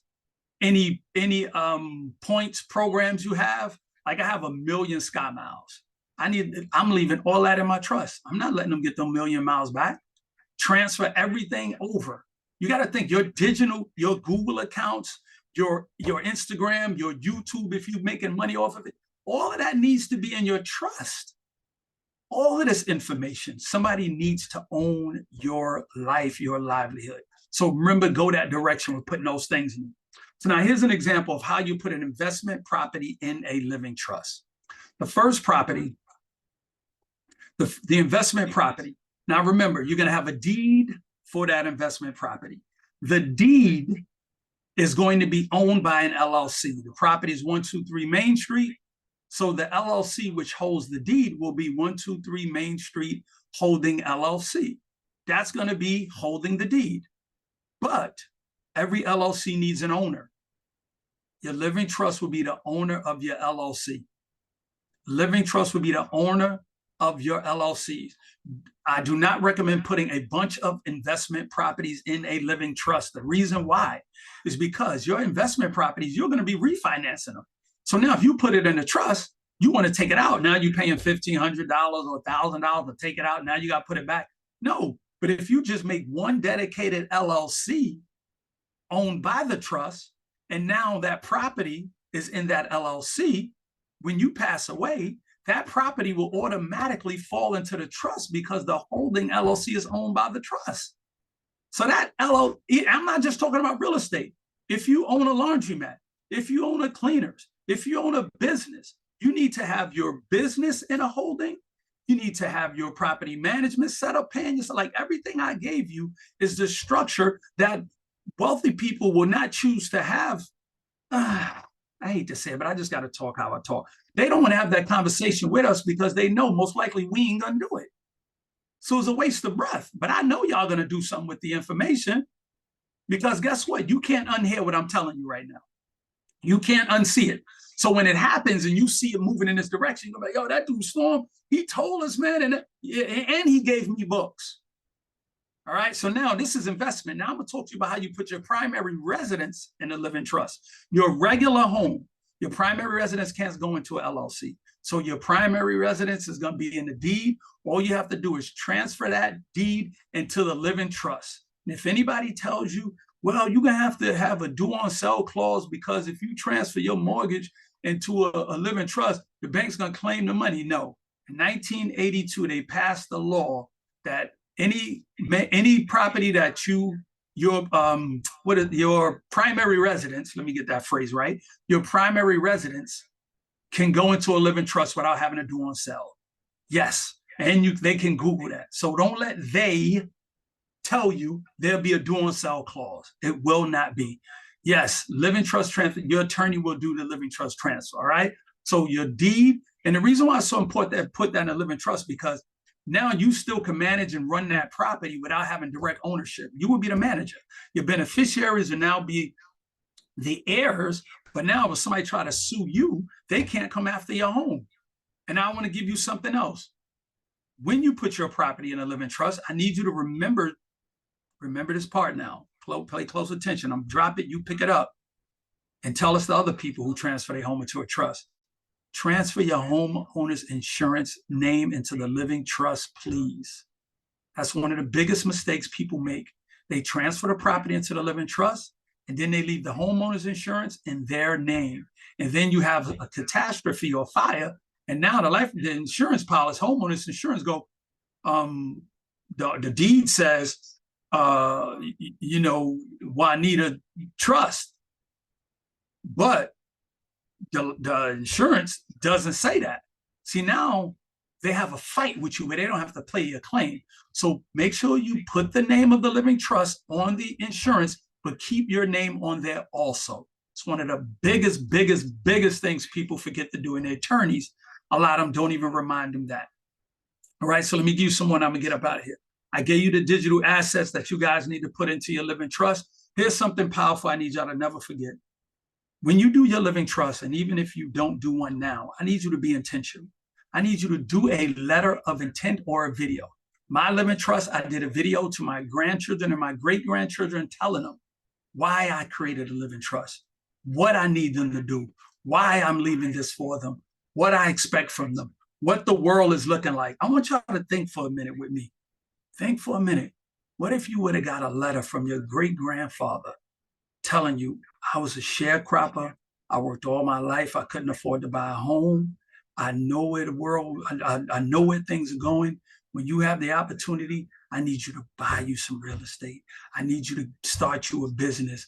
I need you. How would that have moved you to read a letter from your grandfather, great-grandfather, at a young age of 16 or 13 years old? Don't you think you would have started investing faster?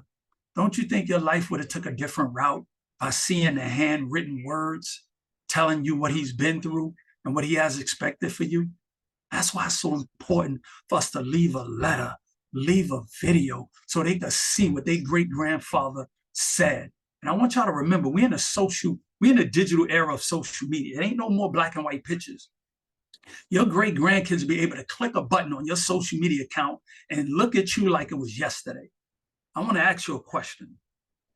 What will make you worthy enough for them to even want to look you up? It's the question.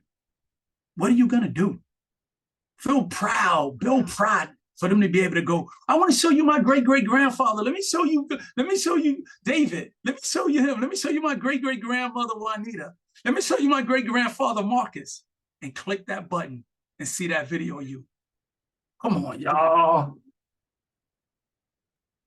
Come on, y'all. Hold on, man. Hold on. Listen, he going crazy right now, and I need to know this. Everybody on this call, drop a fire emoji in the chat right now if you want us to bring Storm back on. Because he's going crazy right now. So I just want to I need to check the temperature. I can get long-winded with y'all. I'm sorry, y'all. Nah, you good. No sorries needed. You good. Now when I get time to talk. So I'm gonna get ready to shut it down, brother. Shut it down for real. I just need y'all to understand what your trust is important. If you have disabled family members, Aretha Franklin died. She left her estate in shambles. She has a disabled son. She didn't leave any direct orders how to handle her disabled son. And now, you know, he's in a tough situation where they're not being taken care of the right way. I want to leave on this note. How many people would like to leave their great-great-grandkids $13 million? And I'm gonna tell you how to do that in 2 minutes. How many people like, can I get a fire in the chat if you want me to tell you how to leave $13 million to your great-great-grandchildren? And I'm out of here. Y'all ready? You ready, David? Ralph, y'all ready to take this ride with me? Marcel, you ready? Let's take this ride, y'all. We going out strong, Juanita. We going out strong. I ain't coming to play with y'all. Random. I know your name ain't Random. I'm gonna call you Random. We going out strong. Here we go. This is what you do. This is exactly how my policies and my living trust is structured. You're gonna take $500,000 and put that in a brokerage account. Not into it. And this is for your grandchildren. Your family, your husband and wife, they will be getting they will be getting the house, and they will be getting policies. You would take $500,000, put it in a brokerage account. That brokerage account will be for your grandchildren. They will not get that money for 21 years. $500,000 in a brokerage account over 21 years turns into $1.6 million. This is the power of compound interest. You learn the power of compound interest. So now you don't give your grandkids 1.6 million. You only give them half. You give your grandkids 800. You leave 800 in that brokerage account. It stays invested for 21 years. Here's a split screen. 21 years in that same account, 6% interest in that brokerage account, which is very low. 21 years. That turns into 2.7 million for your great-grandchildren. You don't give them all, you give them half. So now you give them 1.3 stays in that same brokerage account for 21 years at that 6% interest. That 1.3 turns into 4.4 million for your great-great-grandchildren. You don't give them all, you give them half. 2.2 million and 2.2 stays in that same brokerage account. You set up 42 years ago, 6% interest, 21 years, that turns into 7.4 million for your great-great-grandchildren. So now you don't give them that 7.4. You only give them half. You give them 3.7 in that same brokerage account, 6% interest for 21 years for your great-great-great-grandchildren, turns into $12.5 million. All you had to do was open up a brokerage account. All you had to do was put $500,000 in there. Question is, where did that $500,000 come from? Y'all said in the chat, I ain't even got to tell you. Where did that $500,000 come from? Cold storage is good. Came from a life insurance policy, y'all. A simple life insurance policy can start building wealth. So now here's some books I want to leave for y'all right here. One book is What Would the Rockefellers Do? I'm going to give y'all these slides, and where it says click the download, click audio, I have all these books already in these slides for you. One of the books won't be there, but I have the link for you to get these books. It's important to me for you to get it, and I'm cutting out the middleman. All you got to do is click the download, click the audio, and y'all going to get these books. So these are books that I'm talking about. Let me go right. And there's another book that I'm going to give you. This is the starter book I recommend reading. Now I need everybody to take this information. You see that phone number there? Text the word slides, and you will get the slide presentation. You will get the links to download those books. You will get the link to listen to the audio books. If you have any issues, just email me. My team at support will make sure you get the books. I need y'all to start acting like there is no tomorrow.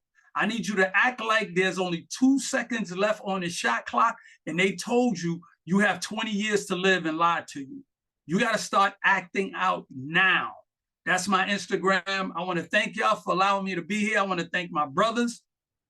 I appreciate y'all. And before I get out of here, I need y'all to never forget to always seek knowledge. I appreciate y'all so much. This means a lot to me, man. Appreciate you. Oh, my guy's back. No, I've been watching the whole time, bro. I'm always on I'm always on the end that's giving the workout. So to sit back and be chastised. Nah, listen. This was impromptu one, so I do appreciate what you did, because we did not expect any of this. I just needed my brother on today. We've been seeing a lot of connection points. This has been long in the making, and I think the timing is right that we're getting some of the. I like to say Storm is that adult in the room. Right. So I know that he's out there, no matter what room he rocks, he's out there delivering it the right way. You know what I'm saying? And it's kind of crazy because we're at this point in our careers that I can truly say you don't want to put us on first, in the middle, or at the end. Like, we just can't be in any class of rooms at this point now. And Storm is definitely one of those guys I've been watching on the internet, the way he moves, the way he delivers messages. It's rare. It's rare that you find, brothers like this who are as passionate as he is. He shares everything he knows, right? There's some guys that could kind of spoon feed you something like, what did you guys pay today for this information? Like, just think about that. You know what I mean? I've sat on some of these webinars for an hour to get a one-pager, and you just can't connect with certain people. So, you have to start to we would never bring somebody on that we didn't believe in, put it that way. And you know how guarded we are with this community here. And like Storm, we don't care about the biggest numbers. We don't want to be the biggest, actually. You know what I'm saying? So to have this guy come on to deliver what he just did without an ass is beyond. You know what I'm saying? The only people I know that do things like that is Champ and I. Straight up. You know, most times it has to be formal. Well, let me get this and let me do that. There's not too many people that want to bring guys onto their platform and you know, not view them as adversaries, right? Because we do real estate in here too, but there's so many different facets to how people can set things up. Right. So these are the conversations that we need to have with the right guys in the room who aren't seeing you as profit, but we're seeing you as people first. Yeah. But what I wanted to just quick is I want people to understand that there's a bad virus and cancer going on amongst the influencers and in our space where we don't own our audience. We need to be able to share information and share our audience with the right people who are going to nurture them the right way. And when we see when I see somebody fighting and hoarding and really, you know, trying to basically use that community they have to fund their lifestyle, I can't be around that. And I think a lot of people are seeing that now. And I need y'all to understand, when you get around people who are genuine and they really giving you information and they constantly giving it up, you have to tell other people about that safe space and invite them to it. And then you have to warn people about the other space. We can't be selfish and be like, oh, they'll figure it out. Or this is all mine. This sharing of this information, sharing is I hate to use this old corny phrase, but sharing is caring kind of thing. It means more to us than ever to literally share. Like, you cannot call me and ask me to do something and think I'm gonna say no. I don't care if you got 5 people in the room. I did a call last week with 2 people on a call and they were like, yo, it's only 2 people. You want to cancel? I said no. Because if I change one of them, I didn't just impact them. I impacted the rest of their legacy and children coming from them. Like, we got to look at the bigger picture. And I want to thank y'all for putting this together, but I need everybody to remember, your audience, you are the extension to these 2 gentlemen who are here. They giving you knowledge and information. The question I want to ask you, who are you feeding it to and who are you bringing back to the community? Who are you sharing it with? Who are you telling about? When you get information, are you coming back to your community and say, guess what I heard? When you get this information, are you giving it to somebody who's looking for guidance? Are you doing that? Because if you're not, then guess what? Indirectly, you're part of the problem. These walls and this internet and this YouTube and the social media is slowly trying to put up walls against us. And the old messaging way of us being word of mouth is going to have to start winning again. Tell somebody, get your family into a room, get into an intimate circle and say, I'm doing a call tonight with my community. I want to invite y'all here. I know I told y'all we was going to have a card game or whatever. I cooked all this food. All I need y'all to do is just sit back and listen to the call. That's all. But that's what it's going to take. Yeah. All right, y'all. I'm sorry. Man. I'm off. Love. So Storm, Friday, Brooklyn. Right. Maybe we have the live podcast with Team Sock by saying they were excited when you registered, and there's chatter that there might be an extra seat on stage. No pressure. I'm just telling you, it's kind of never been done before. Yes. We can discuss tomorrow. Champ, drop the link in the chat. We opened up 10 seats. I believe there might be 5 more left out of that 10. We're banking on that there may be a small percentage of people that just registered and may not show up. So I just wanted to make sure everybody could get in the room. It is a seated event, so we didn't want to like cram the place with standing room only because it's not going to be a 10-minute event. So Brooklyn, Friday. Let's go. That's dope. Yeah. If I get a spot, I'm gonna tell you now. I'm doing my new presentation, Life Without Structure, that I just put together literally last night. So it's one of the most in-depth teachings. And I think we spoke earlier about I'm doing a 2-hour class. So I'm gonna bring those slides and cut it down. but I'm gonna give away from the cradle to the grave information kind of stuff where it's like, if I never speak to y'all again, you gonna walk away for the rest of your life and go, if I don't make money off of what he just gave me, it's my fault. That's what I'm doing. So I'm bringing that. All right. So we'll talk. Let's formulate tomorrow and then finalize everything, and I'll see you in a couple of days.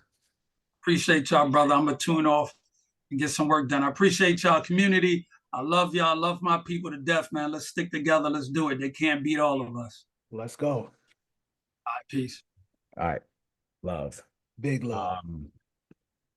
Yeah, it's important what he said about the sharing of information, right? Because I know a lot of the overall consensus is no one wants to hear about cryptocurrency. But listen, we're beyond that. You know, I don't even partake in that world like that. You know, Champ, he'll run point on that.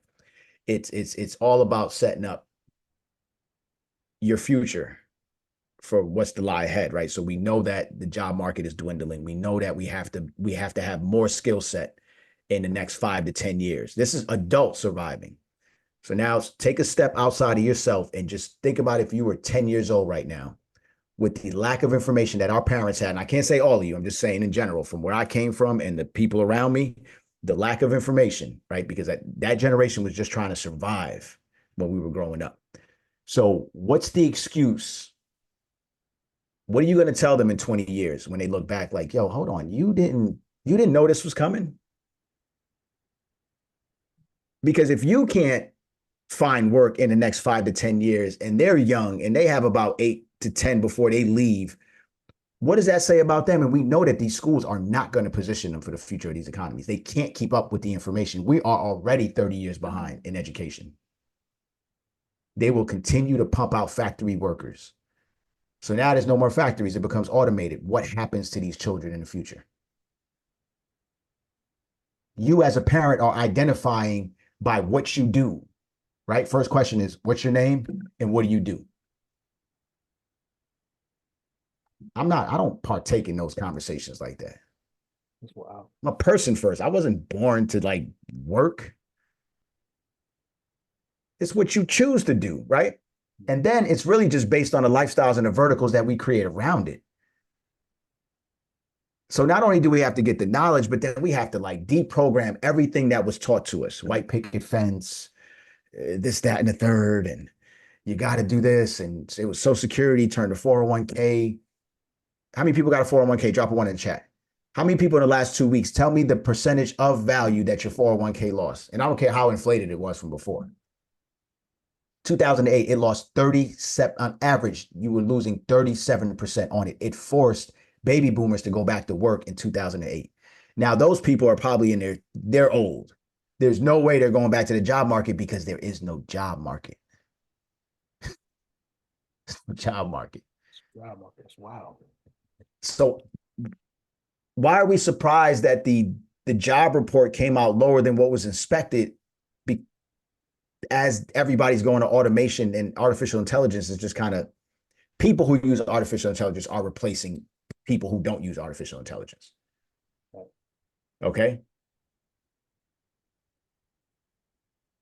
Where are we going as a race? So now when when those stats are out with the 2050 and African-American net worth is going to be 0, I truly believe it. I mean, everybody's cooked in a blender, but we've already been living recession-like forever. Now we get the first generation of millionaires. These guys are acting a fool, right? What's the first thing they do? They align themselves with the culture that we're trying to break away from.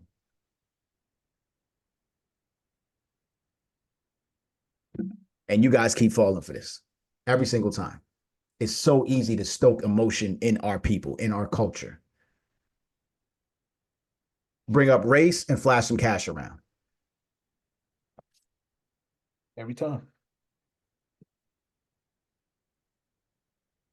This watermelon fried chicken thing is like, it's getting out of hand now, guys. We got to smarten up. I love watermelon too, seeded watermelon. But I say that with love, guys, we got to smarten up. Like there's nobody coming to save us at this point now. Nobody. All you can do is understand the game and just play it. But I'm telling y'all, I'm not out here trying to chase bags and do all craziness. I have been, in the last 2 years, been simplifying my life down to the most common denominator. right? I took time off of making money to focus on my family health, my personal health, making sure that these kids have a good, solid foundation. There's no money in that. I could easily spend the time trading. I haven't put a trade in 3 months. Not interested. I'm learning how to grow my food, understanding what the needs versus wants are. I'm just reprogramming myself right now. So when the wealth comes, guess who's not blowing it? I have no interest. I've been formulating the plan years ago to prepare for that. This is why most people lose wealth when they first attain it the first time. And this ain't my first rodeo either. I'm gonna tell you that. I made it. I made a lot. I've spent a lot. I've been recreating myself for the past umpteen decades. I don't have a 401k. I don't have a Social Security. My real estate investment holdings are sort of retirement plans, and I'm out the door with that. I'm damn near retired from that. Like I'm literally ready to just sell off and just chill and sit back. And I'll share that on another story when we launch the real estate situation. So what you're going to see with the Academy this year and then going on beyond is a lot more of the Storm guys that we've been basically forming Voltron now. I have an issue now where I can't even type a message or comment on anybody's messages on Instagram right now. So I just have one ask for y'all. We have this masterclass coming up. Just bring some people inside of the room. That's all I'm asking you. Utilize your social media pages to show power, not to raise money for this lady, not to send Bitcoin for this dude. Utilize the platform to show real, true power, because you don't hear from these people any other time outside of now. And then come January, you ain't going to hear shit, no matter who wins. I don't care who wins. Split the baby in half, put them in a house together. It's a big house. Share it. Figure it out. It doesn't matter which way this thing goes. And I'll be honest, I'd rather shoot for old conservative ways. And if y'all want to take us back to segregation, no problem. But I can't deal with this new stuff that's happening now. It's kind of it's fucking things up, you know? He's or she's or he. And this ain't no dig at anybody that decides to do whatever with their lifestyle. I'm just telling you that you watch, if you want to see how strong a nation is, watch how they treat their children. Watch how they treat their children. So this platform was created for my kids at the end of the day. And I read a letter to you guys. I'm going to rock it out in Brooklyn. And then next week, Wednesday, I'm going to introduce it on our platform officially. This the same thing. Storm has something different, but mine is a letter to my children on why the Academy was created. They have a lot more time than I do. So ask yourself this: if you were to pass away today, would your loved ones be in a good position without you? Would they be able to survive what's about to happen? Do they even know what's about to happen?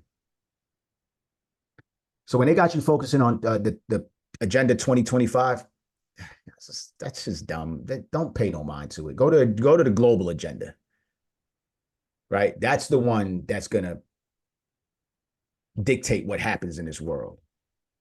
That's the one that's been shaping the world in what Storm mentioned, own nothing and be happy. Be happy, yeah. You understand? Everybody is priced out right now. Everybody's priced out. So when they talk about the great wealth transfer, it's not only the new wealth, it's the current wealth of the baby boomers. Like he said, it's not only about buying real estate that's already generating income. It's about buying businesses that are generating income. And if you're positioned enough and trained, you start to add automation and artificial intelligence to businesses that are underperforming. Because baby boomers need to sell right now. Their kids are not interested in the family business or even the homes that they live in. That generation has literally stripped the children of everything in the future. So when the pandemic kind of put grandma against children, I'm always going to pick my kids over my own parents. Let's think about it. So you have majority of the wealth in America is sitting in old hands, and they're not looking to give it up until they die. So it's like, how many hip and knee replacement surgeries are we going to keep giving these elderly people?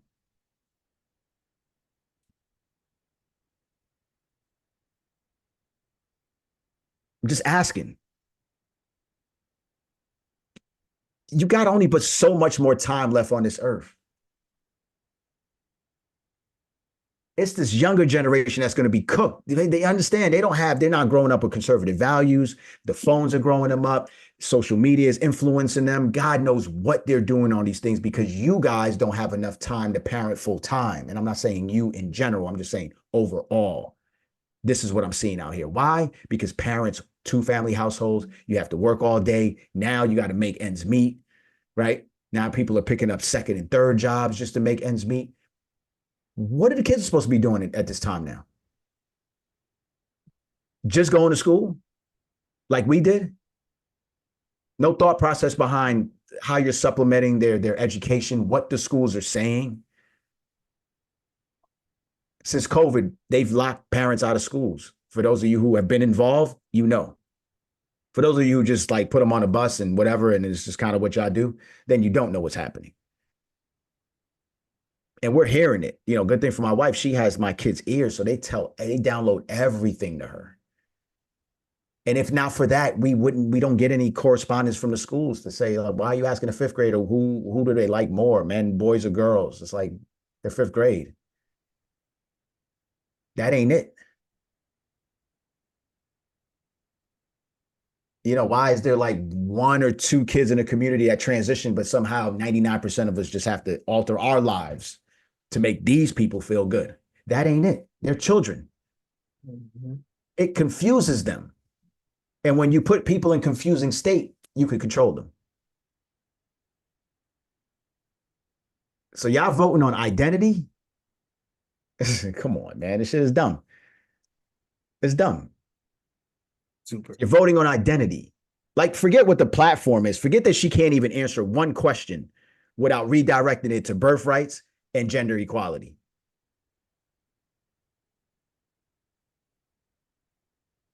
Wow. Left or right, same bird, eating the same shit. I'm out. I'm not partaking in it. So yes, that's a throwaway vote that's going to go to Donald Trump. No problem. I'm fine with that. If I thought those guys had power, I would take it much more serious. But at the end of the day, I could tell you that there's only one thing that I really care about when it comes down to politics, and it's how they are going to represent this digital space. You understand? And I know there's only one side that can understand the digital space and usher us in correctly as they're whipping us with chains and all that. But that's on you if you want to pick cotton. I'm far beyond that. I'm too smart for that. And I believe every single body in this room is too smart for that. Absolutely. But we've been through this with Obama before, man. Don't be dumb. Just take it for what it is. But to each his own. You think if no one voted in America, you think there wouldn't be a president that morning? Ask yourself that. And now you can't even get the results until like a day or two later. It's only coming down to 2 swing states. So what's the conversations behind the scenes that are happening? I hate to bust y'all bubble, man, but that voting shit is bullshit. That shit is dumb. You can unmute right now and dispute it with me. What you gonna tell me? Oh, your ancestors fought for the right to vote? Stop. We're beyond that now. Right. We are beyond that. These wealthy people vote Republican because they are there to preserve their wealth. We don't do wealth preservation, right? These wealthy people own family banks. You understand? They have these politicians in their pocket. They donate to the campaigns, not the 44,000 little shit that I'm seeing floating around and all this money that you gave her. There was no axe for it. What was the axe? And if she doesn't win, what happens to the money? Are you upset about that?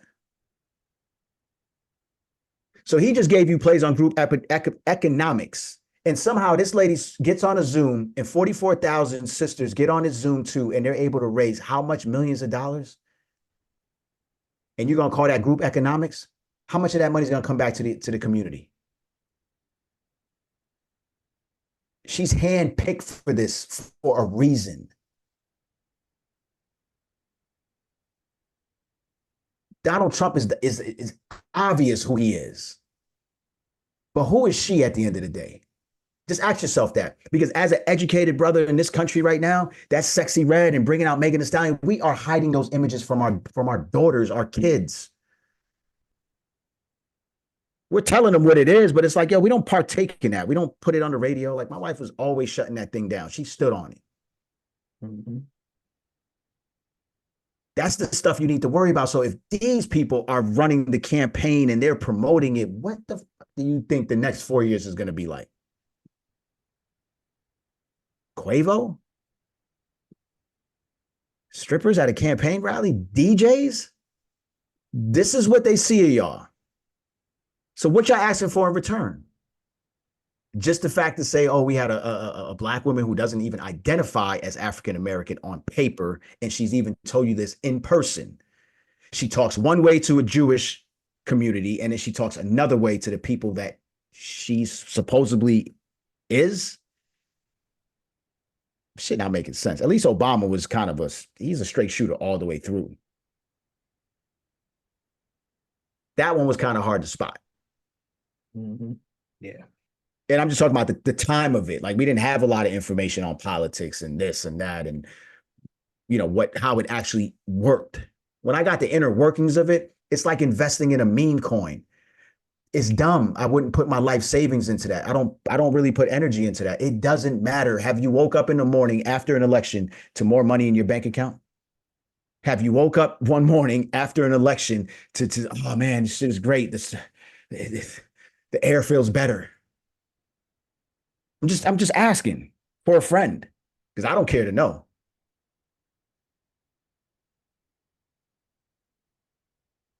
I'm just keeping my head low.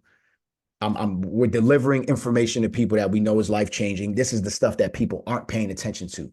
So if you're the only one in your family or in your circle with crypto holdings, I can tell you that you're not going to really be around these people in the next 5 years once this thing takes off. You are going to be a bank for them.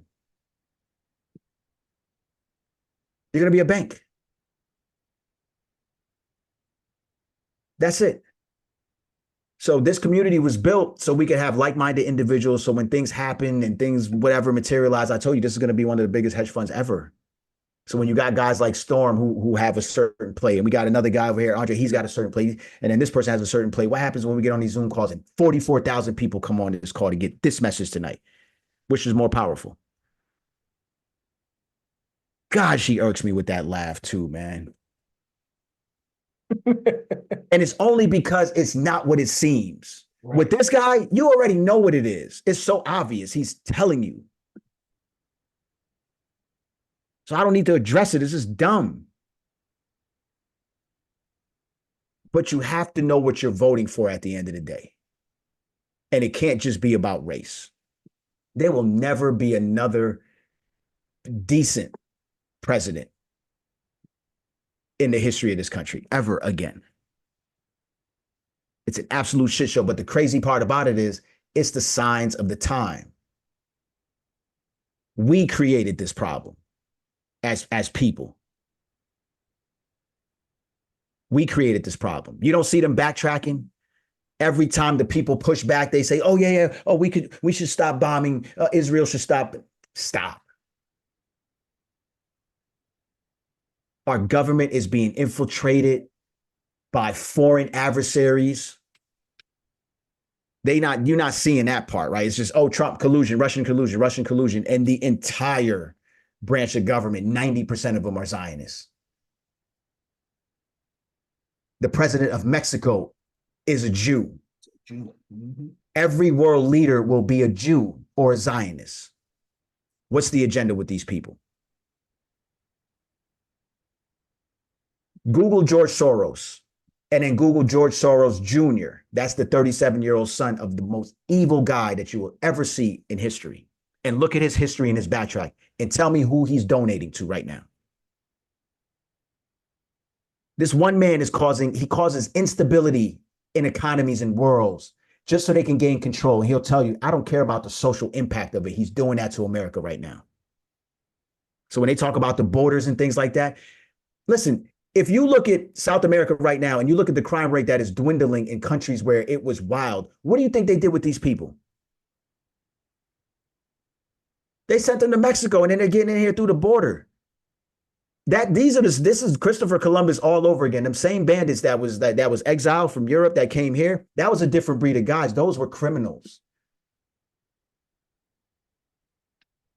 That's why when everywhere they went, they just pillaged because that's all they did. So the only way to really get rid of them is not to like house them in prison. It's either to kill them or send them to another country. And this is what you're seeing right here. And now when I watch this divide between like men and women, and then you got black and white, this is like the perfect setup. This fight is actually bigger than Obama and Trump. This one's way bigger. Yeah. Because it touches on so many emotions. Birthrights. Oh, women like, come on. Come on, it's the obvious. We're fighting for birthright. The reason we won't get anything that we ever deserve in this world is because it's never about human rights. They give us civil rights to argue about. We will argue about black and white till the end of day. I'm not interested in it. That's why I moved to culture.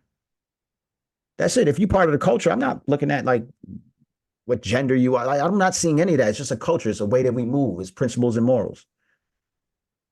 Take accountability. Yeah, my bad. Oh, I'm sorry. Is that what you thought? We talk things out. That's fleeting. That's fleeting. I'm around all my son's friends. Like I'm analyzing everything. These kids don't know how to talk to each other. They don't know how to interact on the phone. They go to dances. They text message across the room. It is a generation of no energy, no frequency. And y'all worried about this election? This storm's been brewing. It's been brewing. We did the plan a year ago, damn near to date, and then we back again. This is the last time I'm doing this one. 1 year later. Yep. This is the last time. Because this next election is going to be I don't care which administration, they're going to be the ones to lay down a framework for cryptocurrency. That's all I care about right now. I'm telling you, because if you allow programmable money to be part of this economy, we're fucked. And I keep telling you this, 80% of you people that just don't have a thought process and you are controlled by whatever they say, you are making it hard on us. So what we have to do is you have to start thinking to move out of major cities. There's a lot of land out here, guys. A lot. You don't have to be on top of each other. You have the right skill set. You don't know who's commuting to work like that. Think about it. The 5-a-day work week at the office, that's dead. That will never come back again. So the issue is you're not properly set up for this economy. This is what happens. So after the plan reloaded next week, grab the prep pack. You need it. We're not giving away no links. We're going to talk through the whole slide, but we're not giving no links, no bonuses. We're just going to have straight conversation. You take great notes, great. But if you don't take great notes, $37, you get this thing printed, put that in the trust. You want me to run down the list? We ain't got to do all that. So they can see it on the site. If you feel it's something that's for you, then you rock with it. If you don't think it's for you, then you still rock with it, right? And then you just give it to somebody else. Start printing these things out, guys. When the lights go out, you don't have any access to anything. No learning, no nothing. Everything's digital, ebooks, everything's digital. So when the lights go out, where does the learning start and end? And I'm fine with that. Turn the internet off forever. I'm up. That's a home game for me. Straight up. Y'all young boys would be killed. I'll smoke y'all out here in the real streets. Take it back to the yellow pages. You wouldn't know left from right when they turn the internet off. Anytime Twitter and these things go down, you find another platform. All I see is these kids crying. They damn near ready to kill themselves. Masterclass Reloaded next week, the plan. End of the month, we're going AI. We're going to show you 30 industries that you can start to make money in. We're going to give you what the industries are, who the clients are, how to sell the clients, how much you can make monthly on it, and then what AI tools and software that you can use. We're going to discuss that. That's how you position yourself. Okay. After that, we have Nas coming back on, and it's all about survival at the end of the day now.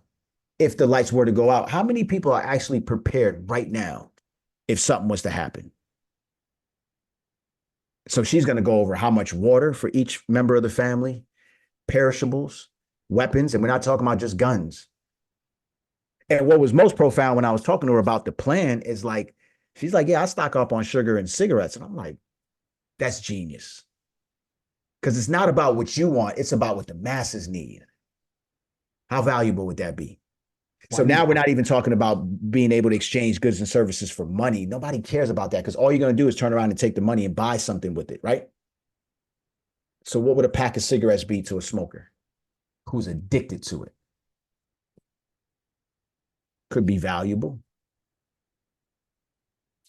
So that's the next course in September. And then, of course, real estate is about to kick off. We got Storm already rocked us out.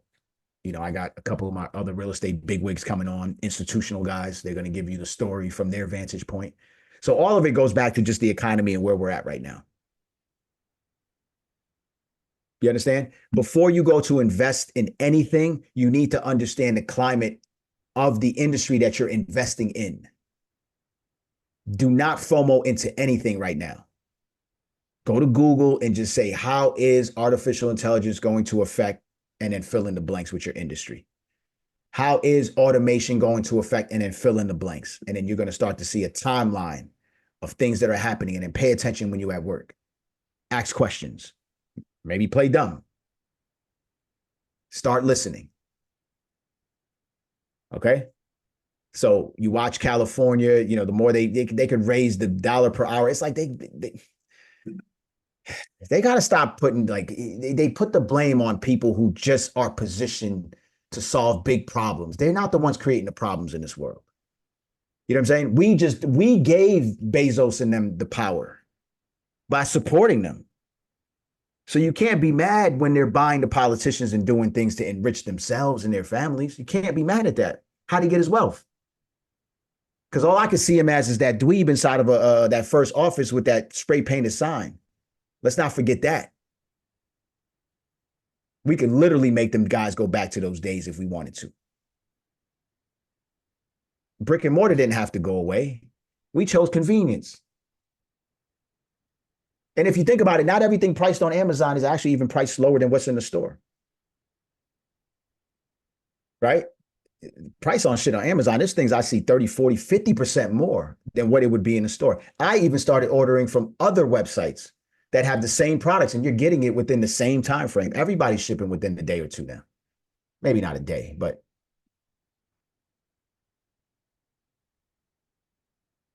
so we're talking about tech companies that are changing the way that we're doing business. And I told you guys on the last call, convenience is going to be the death of us, because anytime we pick up convenience, it costs us. So we have to keep working to keep paying for those conveniences. And then we can never get to what we really want to do.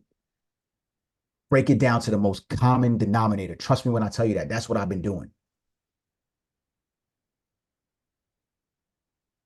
You got high bills because you took on high expenses. That's all it really comes down to at the end of the day. It's just a lifestyle change that you have to adopt. So that course with Nas is going to be big, guys. It's going to be huge. If you never need it, no problem. But if you ever did need it, you got the plan, and then you got a community group.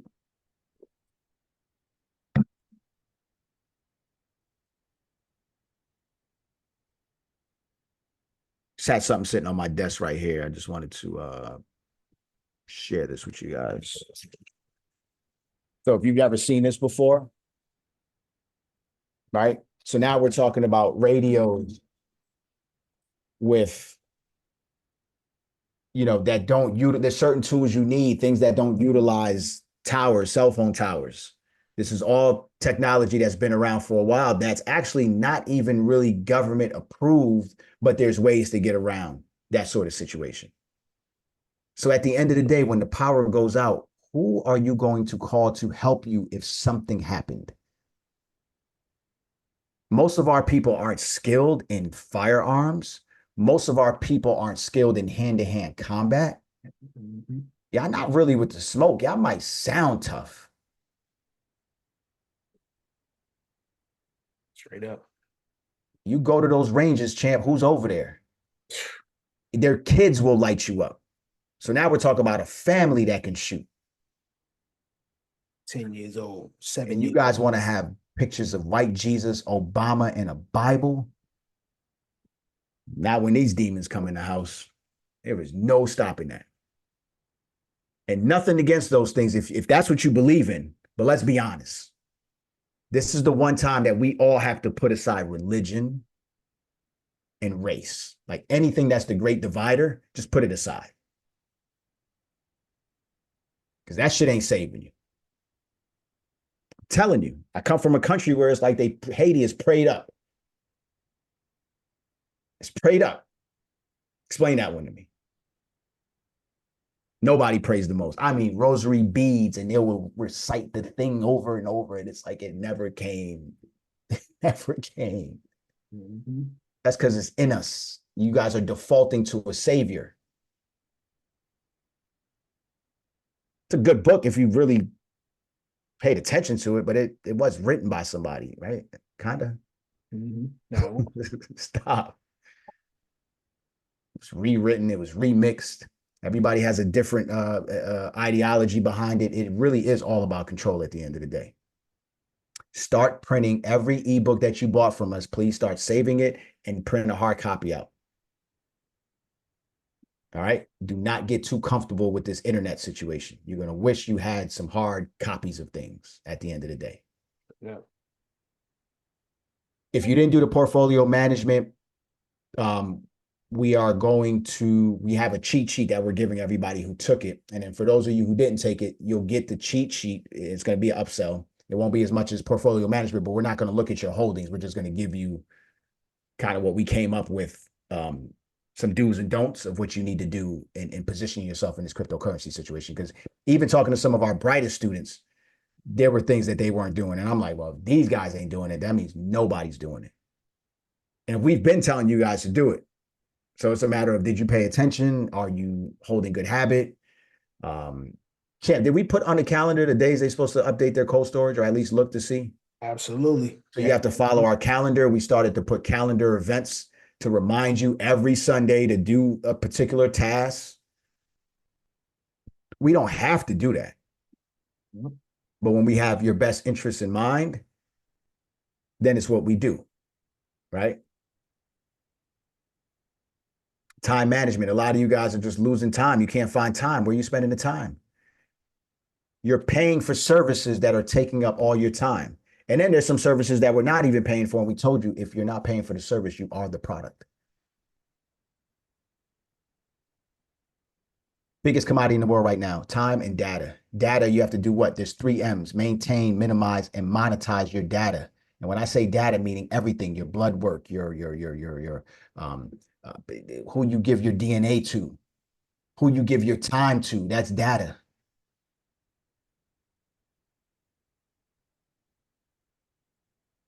We lost the power, man. Everything is centralized. Now we're on the precipice of decentralization again. And if we mess this one up, they're going to lock us in cages. Trust me when I tell you this. They will lock us in. I'm talking about mental slavery, all types of stuff, because you see how hard it is now? Trust me. It's only going to get harder. Universal basic income, everybody's going to be leasing stuff. Your money's going to have time, date, and stamp. They know how to stimulate the economy. They know when to burn. Everything is going to happen to you because you didn't want to take a course and understand the new financial system. At $97 for the foundation, at $50 a month to buy yourself insurance for the future. Nothing more than an insurance company. What is Skyton? What is An Skyton? insurance company. Oh, All these other boys out here that's teaching financial literacy, they're entertainment companies, and they're telling you that.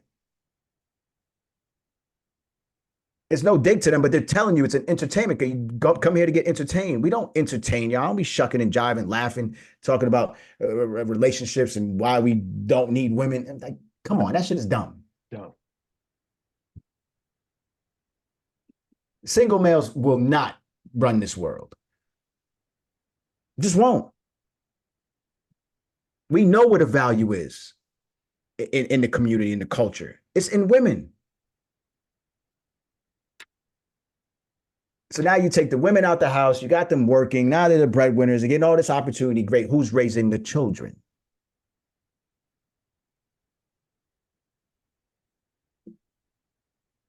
Who's raising the children? You teaching your kids how to be like ultimate workers? Even if you think you're an entrepreneur, you still work. You still work.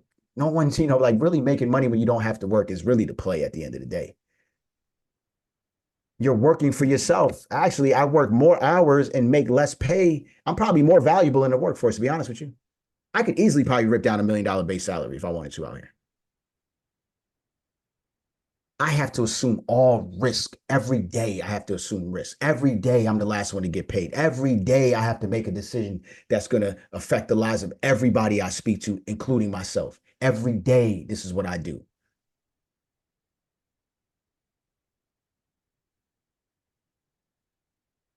But you guys would rather share the flashy lifestyles and things like that. I get it, man. But we gotta hang that shit up, man. I'm just asking y'all, we need help with this social media thing because like Storm told you, they are not letting our messages go far. Mm-hmm.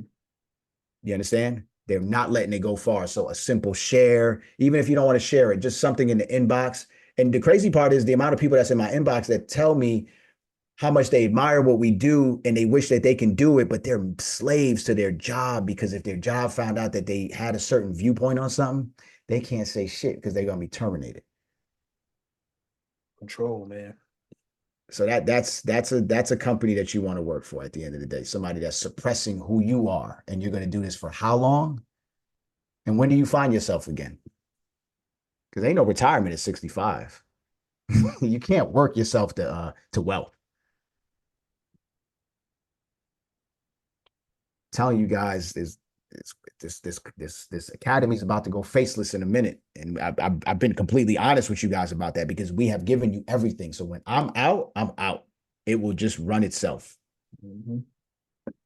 Truth be told, that's why the mascot Prosper about to take over now, right? And then we got Lil Finn coming up. He's about to, he or she, there's no identity. He didn't identify it yet. We just gonna let the mascots talk to y'all. Straight up. And it's crazy. It's like, yo, since 2015, we've been saying the stuff that institutional guys are saying right now, but I guess you'd rather hear it from a white wizard, which is fine.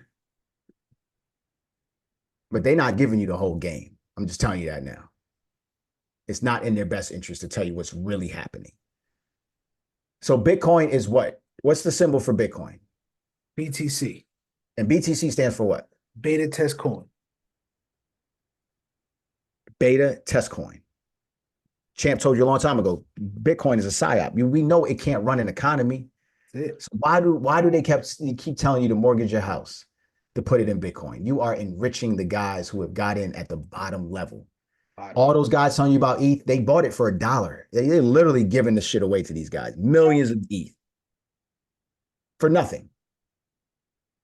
Of course they wanted to succeed. The same thing with the Solana ecosystem. If you have a crypto influencer that is pushing BTC, ETH, and SOL, run for the HILL. He does not know what they're talking about. If you have a crypto influencer that's only talking ISO, and that's all, run for the HILL. They do not know what they're talking about. We take you to the depths of earth. We are showing you things 2030 and beyond. Facts. That's why you don't make money now with us.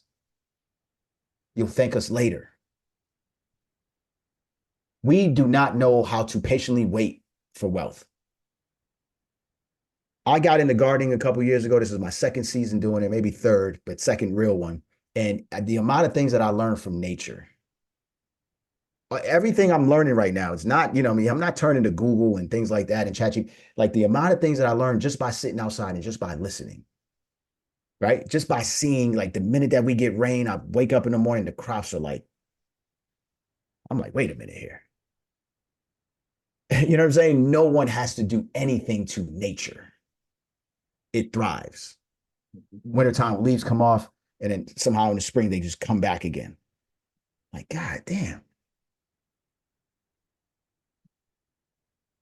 You will start to see how we are really supposed to be operating with each other because we are all interconnected in some way.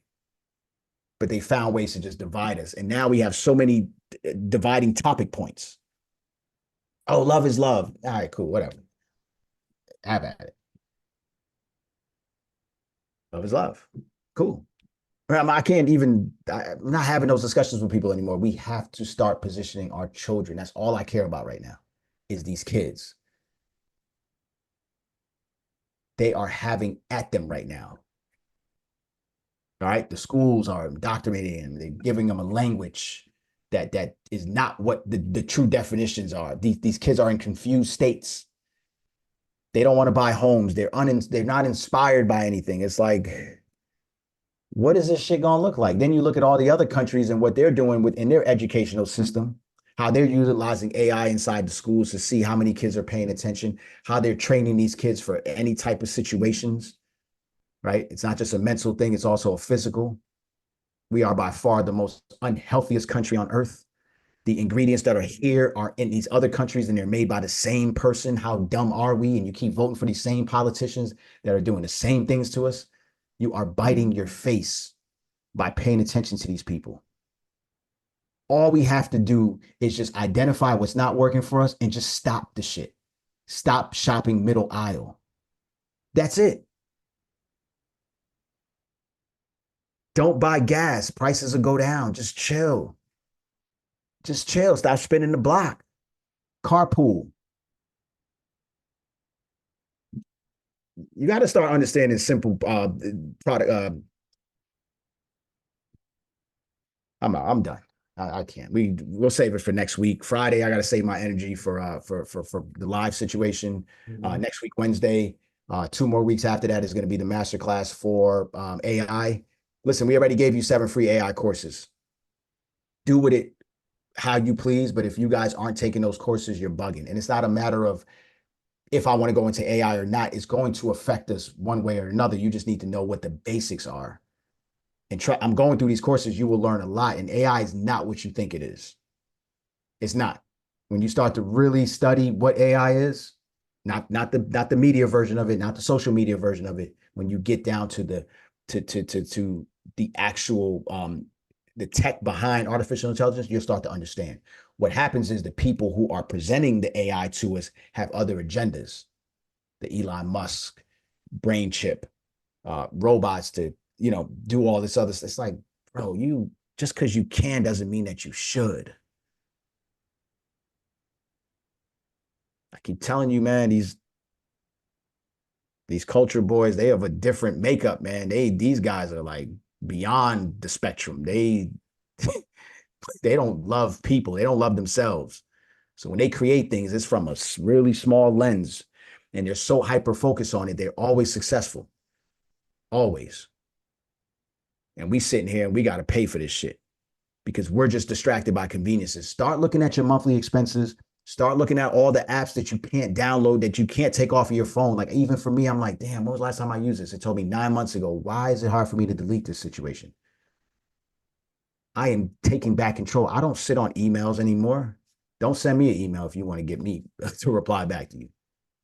I'm just off of it. I don't have emails on my phone. I'm simplifying life. And I'm telling y'all, you better start doing it too. I honestly felt like I just started living after the pandemic. I'll be honest with you. That's tapping in. When you could sit with yourself every day in the mirror, every day outside, every day just by yourself with no noise around, that's when you truly could say, yo, you know what, I'm tapped into this, because we find ourselves doing everything. Take the phone to the bathroom, take the phone here, go to work, everybody, everything in real time. The messages are coming, notifications are coming through my computer every second, ping, ping, ping, ping, ping. I keep the shit on. You don't have to buy apps to turn your phone off. I got friends, when they get to a mile radius of their house, it just, I'm like, yo, what sense does that make? Just tell yourself that's it, and it's it. That means you're still buying convenience to control your ass. Still ain't solving the problem. Wow. I love y'all, man. Don't be dumb. I posted something today, the XRP shirts, maybe a limited run in the morning, maybe not. Drop a one in the chat. If kind of looking for one, I'm only going to do maybe 50. That's it. That's it. Some of them might come with a QR code that might have something in it. Drop a one in the chat. If you don't know what the XRP shirt is, you're going crazy in the chat right now. It's a bunch of ones going on right now. Let's go. We were selling them things when nobody cared. Now you about to see the power. And if you don't know what the shirt is, let me give you guys a photo of it. Think all these people know what the shirt looks like? I don't know, but if so, bless them with it anyway. I see those prep pack purchases coming in. I see everybody registering. Let's go. Listen, just get that thing to friends and family. Straight up. Trust me, everybody needs this right now. We're going to teach you, how the bail-ins. We're going to teach you ways to protect yourself from that happening. I got some websites, some data points where you can kind of look into your bank and see their books and see what percentages are in the T-bills, what percentages are in commercial real estate. Like, all of this is public information. When was the last time you asked your bank, yo, what are y'all doing with this money? Because you can go into the branch and they have to give it to you by law. You're holding my money. What are you doing with it?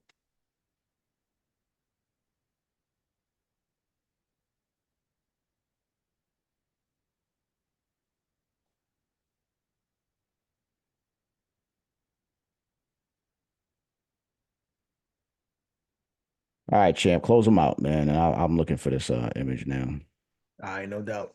Yo, I did promise y'all something at the top of the call. I know Storm came in, he rocked y'all. You know what I mean? But as promised, man of my word, I got a spot for y'all. So get your pen. You giving out spots in a global recession? This guy's a maniac. Man. All value, bro. This guy's a maniac. Let's go. All value. So this particular project, right? The reason I like this joint is because this is a little different from your standard cryptocurrency, right?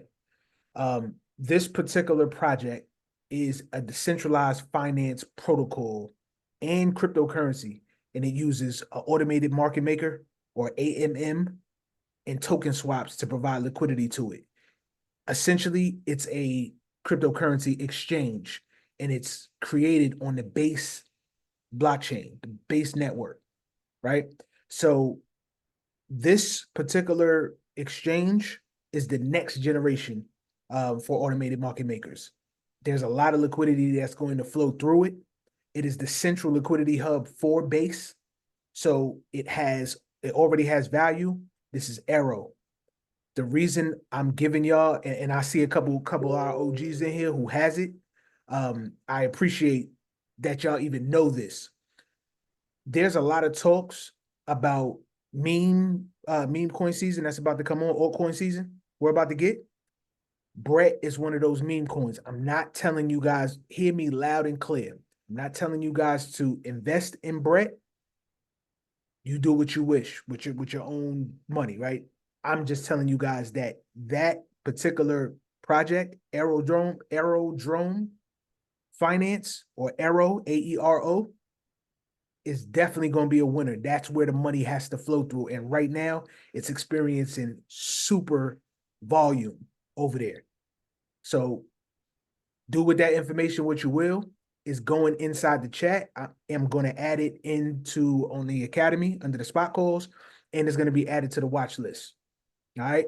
No, you don't got to put it in the chat. Just listen. if you're not a member of the Academy, you're bugging at this point. Facts. I'm just putting it like that. It's $97 for the foundation, the 5-part. It's $50 if you sign up for the Academy and you get the same access to it and everything else. So if you want to finish it in 30 days and get out, but like I said, when you invest in insurance, you never cancel an insurance policy. You never cancel an insurance policy. You let that thing lapse, you are liable for some shit to happen. You decide. Facts. That's the shirt. For those of you who don't know. And that's still the old logo. So we haven't even like really updated. I just thought about it today. I'm just like, you know what? Let's just maybe we bring back a short run on these. Cause I was done. Champ was like, we need to keep it. I'm like, I'm done. I'm lying. Nah, facts. That's all facts. Yeah. There's just other things to do right now. You know, but this is one of those. And I'm thinking of maybe putting the logo on here so that way it's just different from anything else you're gonna see out there.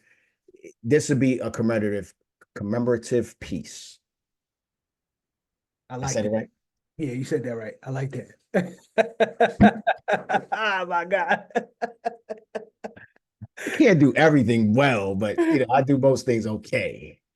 Right. I'll be a Yo, little wacky sometimes though. I heard that I heard two things going on crazy in the chat. So outside of them going crazy for the XRPT, right? Yeah. Shout out to Ripple and everything that happened today. The Don't Be Dumb shirts need to drop. They not playing about those. Everybody's dead serious about that. And two, I keep hearing about this reverse ATM play. It's been requested, no lie, probably about 15 times on this call. Yeah, I gotta put that together. So we got y'all, man. We got y'all. Listen, we gave that play a year ago. I seen it 2 years ago. And now it's coming to fruition now. Wild. We got y'all. There's a lot more technology that's coming out too that you could be an early adopter in, but you got to get your house in order first. If you're panicking now and shit is bad now, like you just got to get your skill set up. That's it. That's all. That's all we're here for. Find your time and where it's going. Cut the stuff out that's not serving you anymore, and then start to dump the right education in, and then stay with rooted communities with great leaders. Storm is wow, man. I can listen to that brother all day. Mm-hmm. All day. It's real rawness, man. So we're gonna get him on to do something for us. Now, think about it. He did that out of love. Impromptu. So we're gonna put something on formal. We might have to start a little bit earlier. It might be on a weekend or something. And we kind of spend a good day with each other. All right. Take us out. Let's get it. All right, guys. Listen, I appreciate every single one of y'all for joining us tonight. Everybody who's going to catch the replay, it'll be up soon. That was Connect Wednesdays, episode 61. Peace and love. August, and before we go, August 14th, 2024, 8 p.m. Eastern Standard Time. Don't play with it. Don't meet us there. Beat us there. Secure your seat right now. Seats are limited. Let's get it. And make sure you guys get that prep pack. Out. Peace. Killed that champ. Love you, brother. Turn the recording off. All right. Hold on.